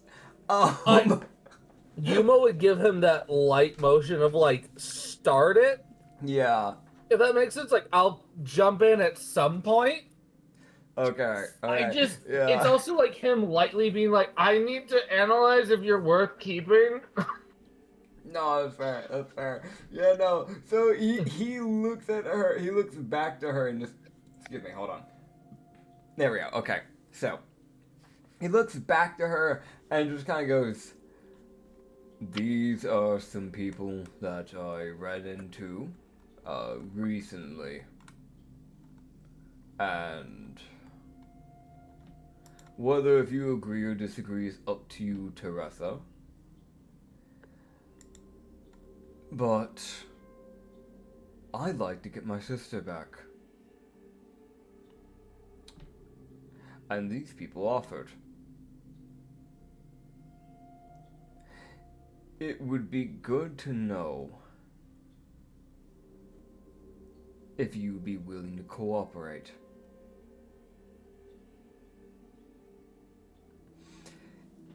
You would see... Mm-hmm. Umo would chime in. Because I'm assuming she doesn't look like she's eaten a ton. No, she's very bare bones right now. Like, again, she has a bit of meat on her, not a lot going on. It's like, there's definitely a lack of food. But, like, that's kind of anywhere outside of a town. And even then, inside the town, it's like there are definitely people that also are struggling with food. Like, it's just scarce in general. Then Yumo's like living the high life where he's fucking at, because they got plenty of food. Yeah, no, he is. I'm gonna be honest, yeah, he is. Like...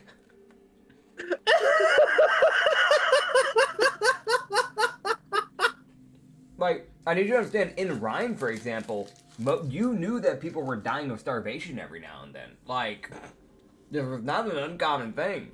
Hold on, pause. Alright, we're on pause. Alright, where were we? God. One day, man. What was you wanting to say to Teresa?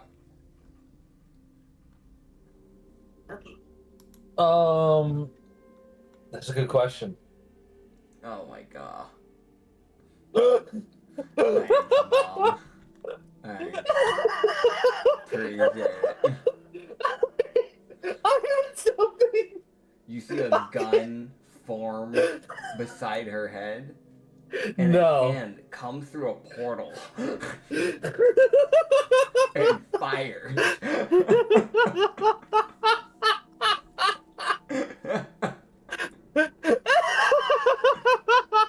Teresa is dead.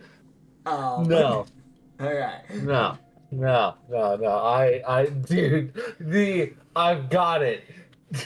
I have to pause. Fuck. Dude. Did you forget again?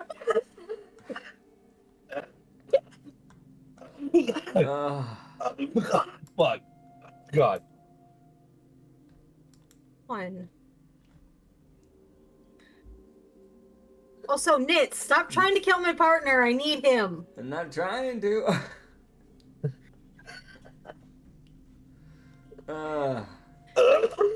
Oh God. He might remember. Yes, well, choking on air. Yeah. He might remember if he's lucky. It was like mid-conversation, too. Yeah, no, a conversation I was watching. Yeah.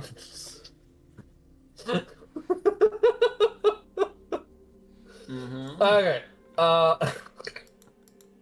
bro, Umo is having a moment today. Yeah. Me. Yeah. Hey, it's only the second time in the entire time. It's just, I had it with the Fae, and now I've had it in here. Is this lady part Fae? No. She's literally just a human. That's crazy.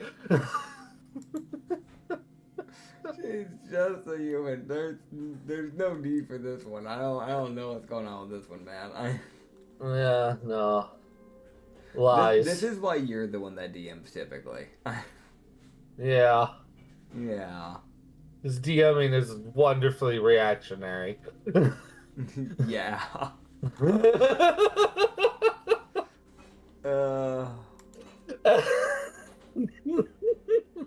Do you want me to make something happen? No. I got Okay. this. Okay, man. I understand.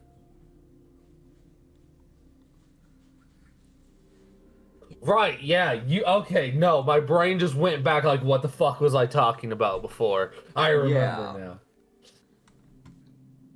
I was double checking that she was underfed, essentially. Yeah. So, his statement here actually will hold. Okay. Wait, probably. He would just... If... Tagging on with his, if you're willing to join, I can guarantee you probably more food than you have here, and safety. Persuasion. Great, because he's great at gaslighting. Well, no, gaslighting would be lying. That'd be deception. Nah. You say something with enough certainty, it's persuasion, because you're persuading yourself and others. That's how Galen talked.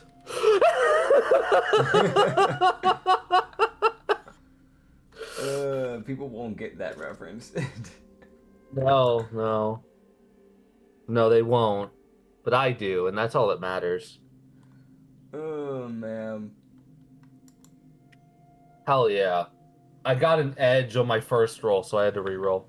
Okay. I got a nat 14 with his only great plus. That's a lie. He actually has one other that really has a decent plus too. So that is a 22. Okay. Because he's weird in that he has a plus 8 in charisma. Not charisma. And plus 8 in persuasion. Yeah. My bad. I was gonna say. Phrasing's a bastard.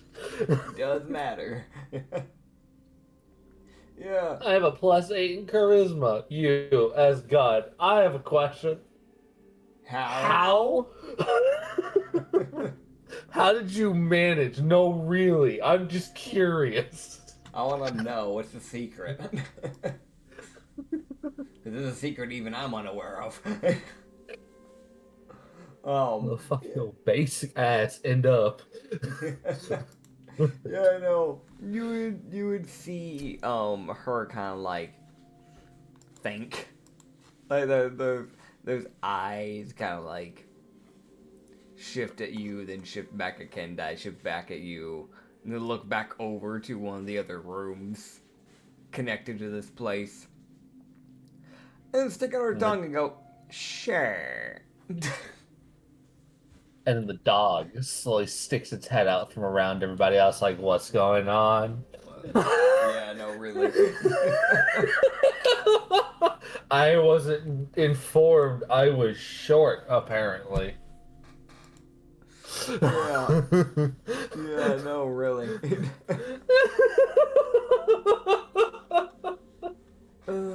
God. Dude, no, really, like, because that thing went from being like, oh, it's a big, scary dog, to, like, it has to look up at Slar. At Slar, yeah. At, like, Norventai, Probably not as much. Norventor, I think we said was like 6'2". Okay, I'll write that down because that's not in the notes. That was not. Yeah. Yeah. Or I might have just not said it, but Demigorgons are a bit of big people, so that's why I'm like, probably somewhere around there. That or she just got recanonized into a new height. But I wrote it down also in the NPC visual thing too, just to really keep it down on tabs. Yeah, I mean, if this thing like wasn't so hunching over, it could probably be a little bit more at height with Slar, but it's got that freaking hunchback of Notre Dame going on over there. So, oh man, you also got the Pogus just kind of hanging out there. Don't forget the Pogus. Oh yeah, hey bud. I'm gonna be real. Umo like looks back like, oh yeah, hi.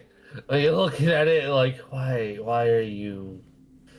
God, I really don't want. If you die, that's gonna fuck me over.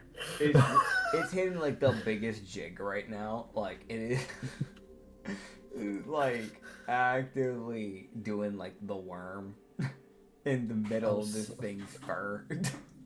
I'm sorry. I'm really just picturing this type of energy. Jeff gift. Yeah. Definitely something like that. Oh man. Yeah, definitely that vibe. Oh man. It's out here vibing like, oh, what's going on? I ain't got shit going on in my head. Dude, the fucking fungus over here hitting every single Jeff dance emo possible. Oh man. Only reason ever boot up Marvel Rivals, Jeff the Shark. Jeff's adorable. I love Jeff. Never played the game. Absolutely adore Jeff. Valid. I honestly, I'm starting to get an itch to play the game again, but I probably won't. But yeah, no. Yeah, no. I mean, she agrees, so she'll help you guys. She'll join. Oh yeah. The DC for her was a 17. Mainly because of the fact that she doesn't know what she wants half the time. This is Umo trying to handle a social situation. Just fuck. Cat pressing the right button lead to an explosion pre-fitting. Yeah. That's me. Just where's the button? Or is it? I don't wanna. Alright. You would see like her just kind of like she'd look to the group of you and just go, the people are over there. They're in that room. Mm-hmm. They're doing stuff. Is the herbalist in there? Oh yeah, she's probably working on more stuff. Unfortunate. I think Boss has been messing around with the prisoners again.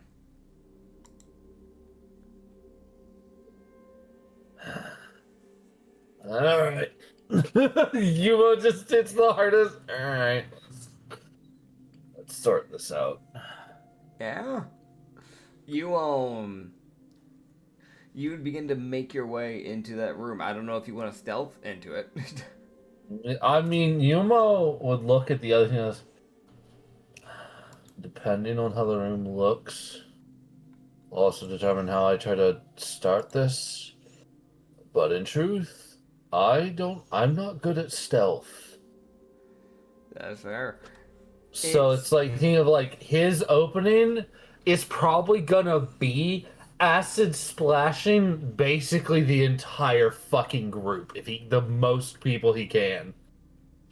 So like they would let you know before you go in. Essentially, the way it's set up, because I already had this in mind before you said that, just so you have an idea. They essentially have like stations. So in the next room, because everybody kind of has their own little grouping area where they're kind of like staying in. Because you can get the idea this is not something that they constructed. This area is definitely like probably like a portion of ruins that just kind of got scattered. That just didn't really collapse. Yeah.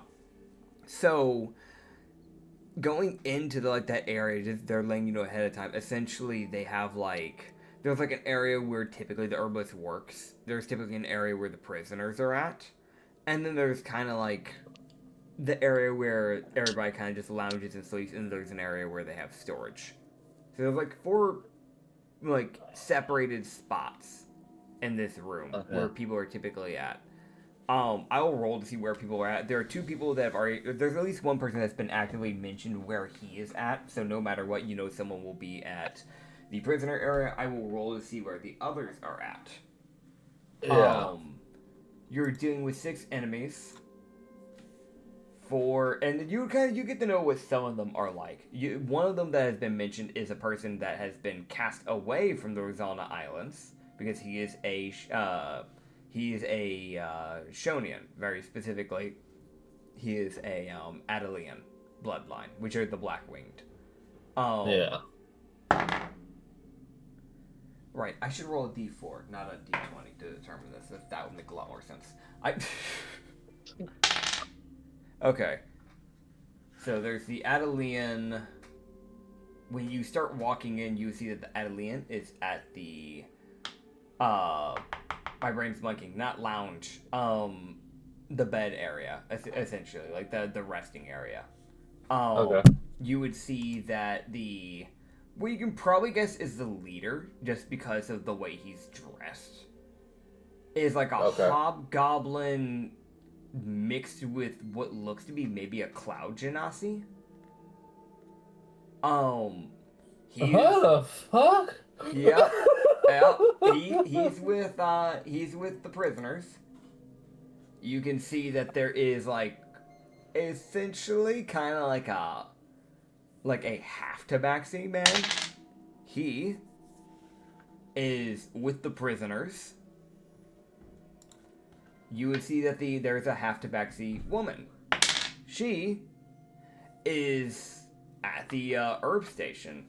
The herb person is at the herb station. She had an advantage crazy to be at the herb station. I'm gonna be real. The fact that the first roll with herb station, I'm not even gonna bother to roll the second one because it will overrule. That's 1, 2, 3, 4, 5. There's one more that I need to mention, where are they? There's one person I'm missing. What are they? Yeah, right. Okay. And then there's the Goliath. And the Goliath... Oh. The Goliath is at the storage area. That's unfortunate. Okay. Now, I have images of these people. However, what I'm going to do is the only one I'm really going to bother properly sending will be the herbalist and the hobgob. If you choose to keep any of these people alive, then I'll show their image, because I think that makes more sense, because that is like 6 people I'd have to describe, only for them to be murked for no reason. You see the point there? Yeah, no. Yeah. I'm gonna be real. Yumo would look at Kendai and just go, "Is anyone besides the herbalist worth sparing? I'm willing to try, but I need to know." Insight. Ooh. That was a bad insight roll. He rolled a natural 2. He is sitting there. He's like, I'm not too sure. I haven't been able to get a gauge on the other people like I have on the herbalist and, well, Teresa. Because, to be quite frank, I haven't seen what they're capable of, and a lot of them are relatively quiet around the boss. Okay, so the boss needs to go, regardless. No matter what, boss needs to go. He's been a problem, to say the least.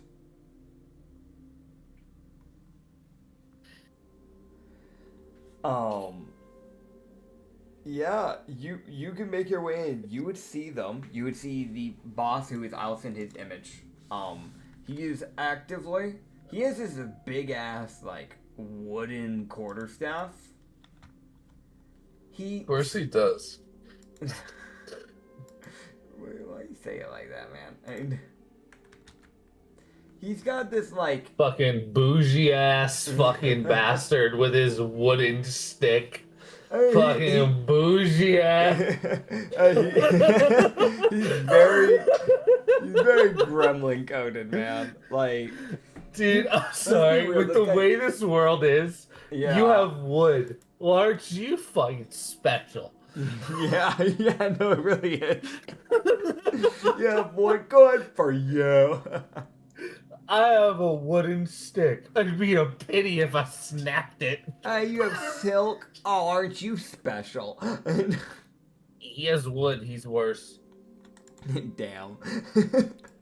Yeah, no. Silk's at least is at least easily obtained, TM. That's true. That's true. But yeah. Trees don't grow here, motherfucker.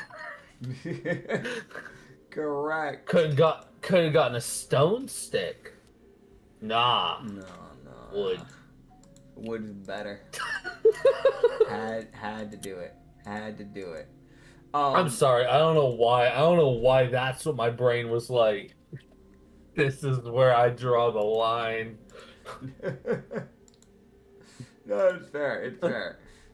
Oh god. Yeah, so you'd see this hobgob. He's got this, like, his hair is essentially just made of cloud, like smoke or mist. Like, that's legit just what it is.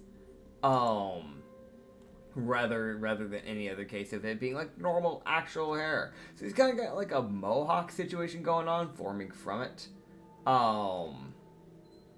That's kind of what's happening there with that. He's got this, again, he is a hobgob, so he kind of has this like blue-ish skin color kind of going on here. He has kind of like, so like the ends of his mouth, like where the skin should have stopped. He has scarring to where you can still see some of the teeth, kind of like the back molar area, basically like some of that skin was torn off, and it is just not bothered to regrow back. Kind of think of like Yuji, like in like the end of season 2 with how his mouth was kind of fucked up. He's kind of got that situation going on. He has these big old, goblin ears, obviously. He has this like torn up brown leather cape that has this white fur kind of onto the edgings of it.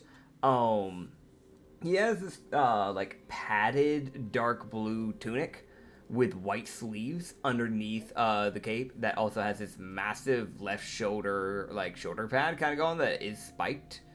Seems to be made out of some type of metal. A bunch of leather straps around his chest and around his waist and also around his forearms. He also, uncharacteristically, has these almost mutated looking hands. Like, they are abnormally big.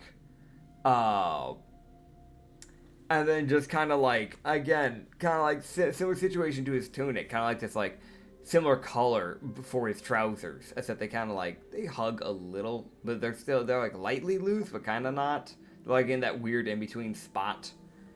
A lot of his stuff just looks kind of ragged with the way he's dressed, in all honesty. And then you have the frog lady, the herbalist. I don't know why, but Google closed my tab that I had of her for some reason.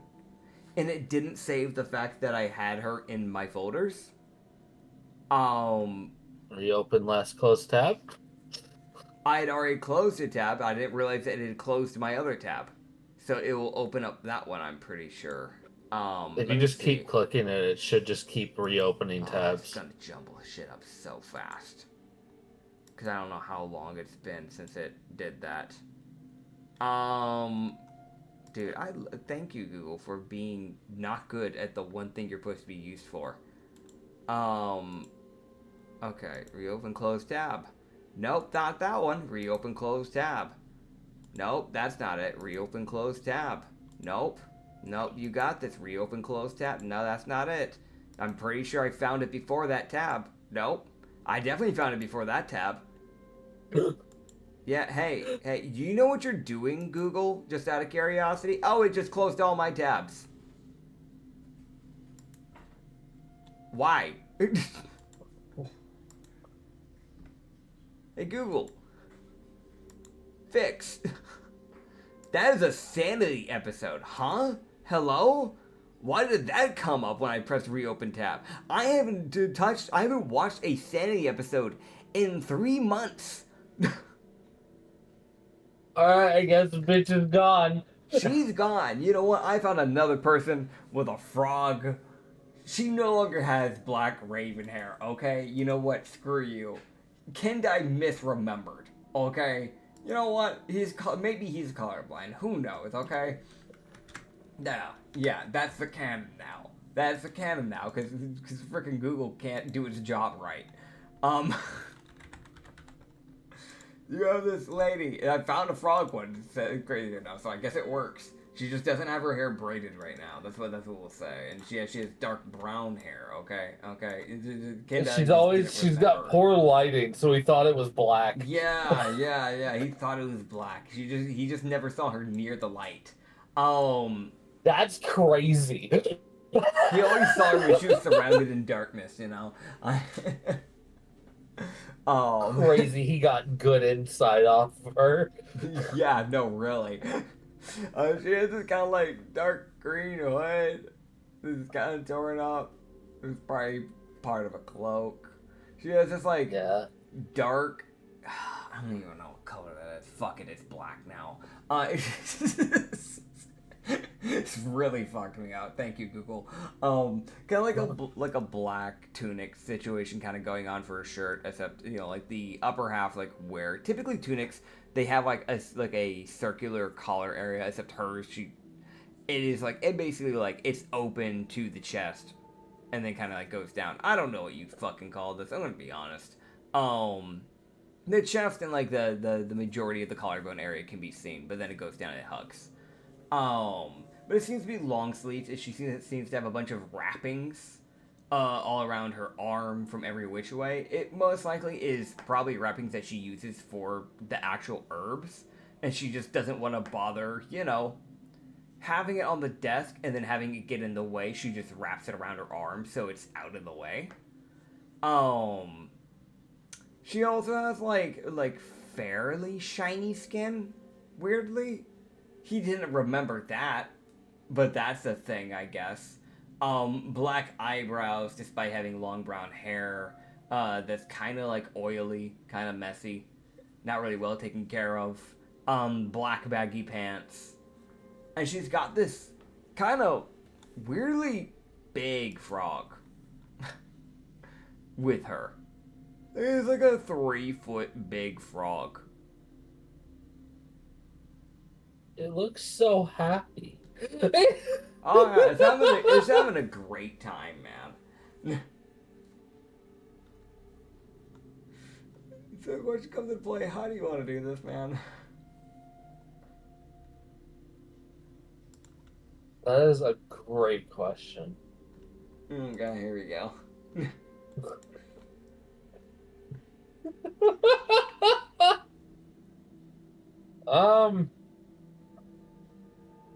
So the guy. Okay, so what does everybody else want to do? Oh, you're. That's the other question. Yeah. I know we want to target the fucking big idiot. Because there's also the funny chance that if we kill Big Idiot, everybody else calms the fuck down. That is also true. I mean, let's just go. Yeah. I'm sorry. I don't. Umo really. I personally really don't care to find out what this guy's name is. So, it's a Big Idiot. Dude. This is one of those things where like he becomes a reoccurring character type shit. You just don't learn his name. That would be the most just like, yeah, Big Idiot. He's like, that is not my name. It is not.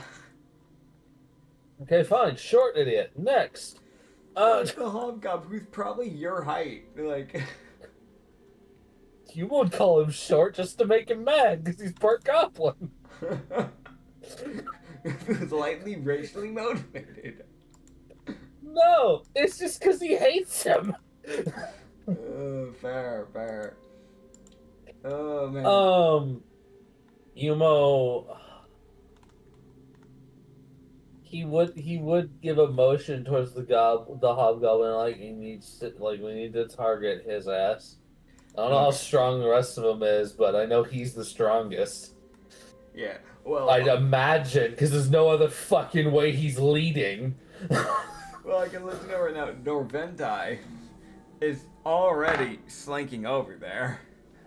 Oh, ain't that just wonderful? You do that. Slar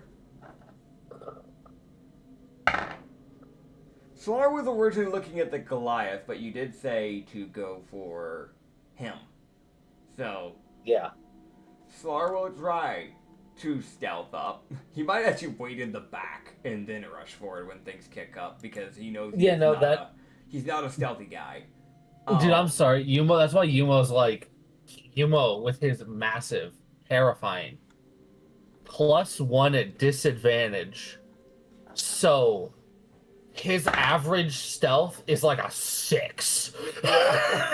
So he's like, motherfuckers, somebody else. Yeah, no, really. Go forward.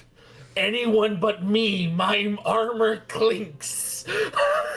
No. Yeah, so, yeah, you didn't have to tell Kendai either, because he was already on the way. Because he wants that guy dead for a reason. How many prisoners are there? That actually might also be a thing. There's 5 prisoners. Okay, no, I'm gonna be honest. Yumo would also have mentioned, like, prioritize the prisoners over, like, if you have to kill one of these people to keep them from, like, hurting a prisoner or something, because they might take hostages. He doesn't know. Yeah. Morally wise, he knows he would if he's desperate. Yeah, if he's desperate, yeah.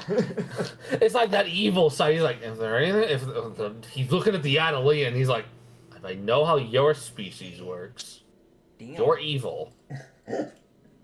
How many wings does he have? Actually, that matters. So he has 2. He has 2 wings. Okay. So he might not be an arsonist. He might only be slightly mean. The Shonians always have just 2 wings. Like, I don't know where this came from, where they have more than 2, but no, they typically just have 2 wings. The ones that have more than 2 wings, that's typically considered a mutation. Well, okay, then I just had false information, I guess. I don't know. Maybe. The only other time that I can think of where, like, I've had one of them have multiple wings was when it was, like, a freaking, like... when it was, like, an arc. When it was, like, an arch one. But those are ones that are, like, typically, like, archpriests and that sort of stuff, and that's just because they're, like... just because, like, they're kind of, like, more connected with the gods. It's kind of like a blessing, like, connected situation, like... because they are celestial beings. Unless you're thinking of because also I did tell you information about them when I was first drafting them, so I wonder if you're thinking of the drafted information that was taken out and wasn't actually confirmed, maybe. Because there was ideas thrown around when I was making that race, like that didn't end up making it into it, or that might have just been a you thing that you made for them. No, it was something I was told. It might be a draft thing. Because y'all haven't met a proper Adelian when I've DM'd, I don't think. At least not many. Like, besides the one that was turned into a Adelian against their will by Bilba. I'm trying to think, was there any other ones? Am I misremembering? No, it's information I was told a while ago. I don't know. Oh, okay, cool. Then never mind. Yumo's just gonna equally assume he's evil as shit. Okay.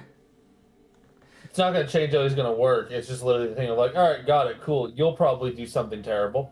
Oh, you know what you might be thinking of though. Adelians, they do have a giveaway on if they are like full send evil, which is their halo, because their halo. Yeah.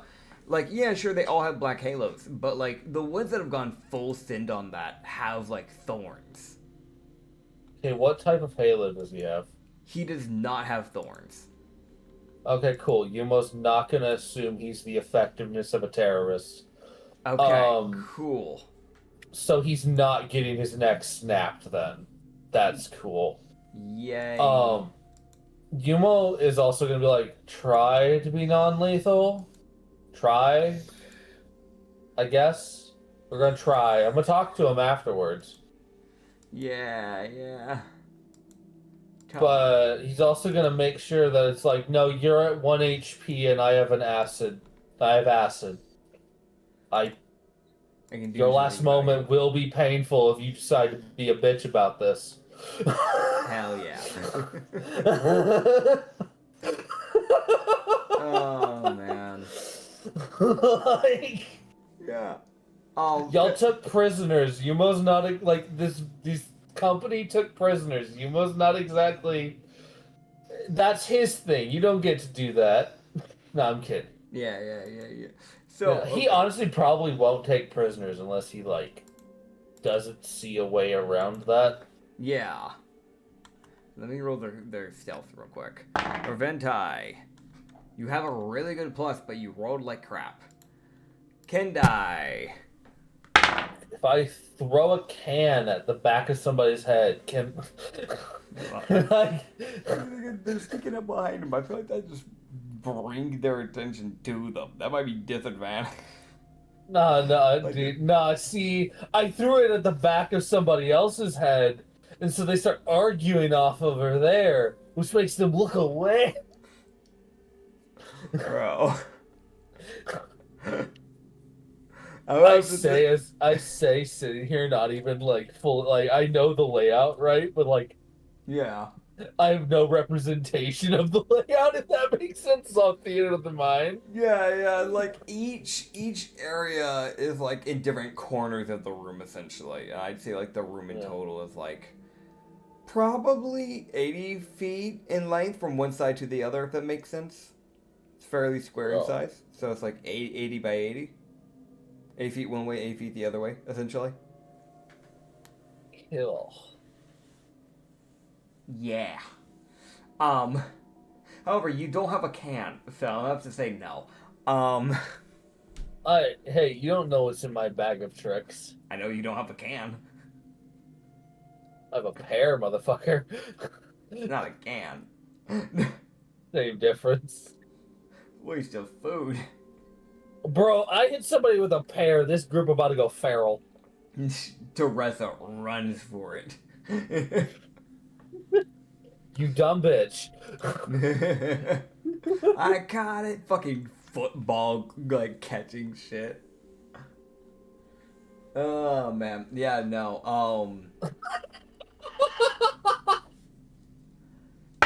I'm sorry. My brain just cut to, like, Teresa catching it. I caught it. And it's like the will be right back as, like, a fist is swinging for her. Yeah, no. I was picturing something similar. Just instead of being a fist swinging towards her, it's just her about to absolutely crash into somebody because she's, like, mid-jump. Oh, God. Or no, the fucking frog just opening its mouth and she just goes in. Oh. Well. Oh, dude. Catches the pear mid-air. There's a tongue that wraps around her entire hand and she gets slammed into the ground because the frog wanted the pear. Actually, I wonder if I can bribe the frog. Like, I know it's a summon, but that'd be really funny. That'd be something, man. I throw a pear at it. It sits there like, what are you doing? I'm eating. But, motherfucker! Dude, there's 2 turns where this frog is essentially stunned. It will eventually enter back into the fight, but for 2 turns, it doesn't do anything. I want this to be canon. I'm sorry. It's funny. It looks like just a big normal frog, so maybe I can feed it. Maybe. Frogs eat insects, so like... Oh, it's a summon. It don't care. Yes, you do. It's still a fucking creature. I don't give a fuck about her frog. You said Oh. just said you cared about the frog. I want to see the frog eat a pear. I'm sorry, that's funny. Fair enough. Fair enough. Oh, to a point, I don't give a fuck about logic. God. Norventai. Also trying. Yeah. Yeah. Go ahead. Norventai and Kendai would begin to sneak up. I have my answers with the stuff. They'd begin to sneak up. They'd begin to get relatively pretty close. They're like probably like 5 feet away at this point. And you would see the hobgoblin turn around. And you would hear him just say, I should have killed you. Grand. Intruders! As he would slam his quarterstaff down, and everybody would turn attention, and combat would initiate. Well, I fucking, that's, he's gonna wish he fucking didn't. And Because I have a ranged ability. hell yeah. It'll However, also help the others. we are also out of time. So, we will have to end this here. But next session, you don't have to talk with people, you just gotta kill people. Thank God. Yeah. So much easier. Thank you all for watching this episode. We'll see you guys in the next Prophet campaign. Maybe with a little less derailment. We'll see. One day. Maybe. Who knows? Probably Don't not. get your hopes up. Don't get up, yeah. Alright. Actually, get them down. Get them down. Yeah, get Stop them down. it. Yeah, stop expecting stuff. Bye. Bye.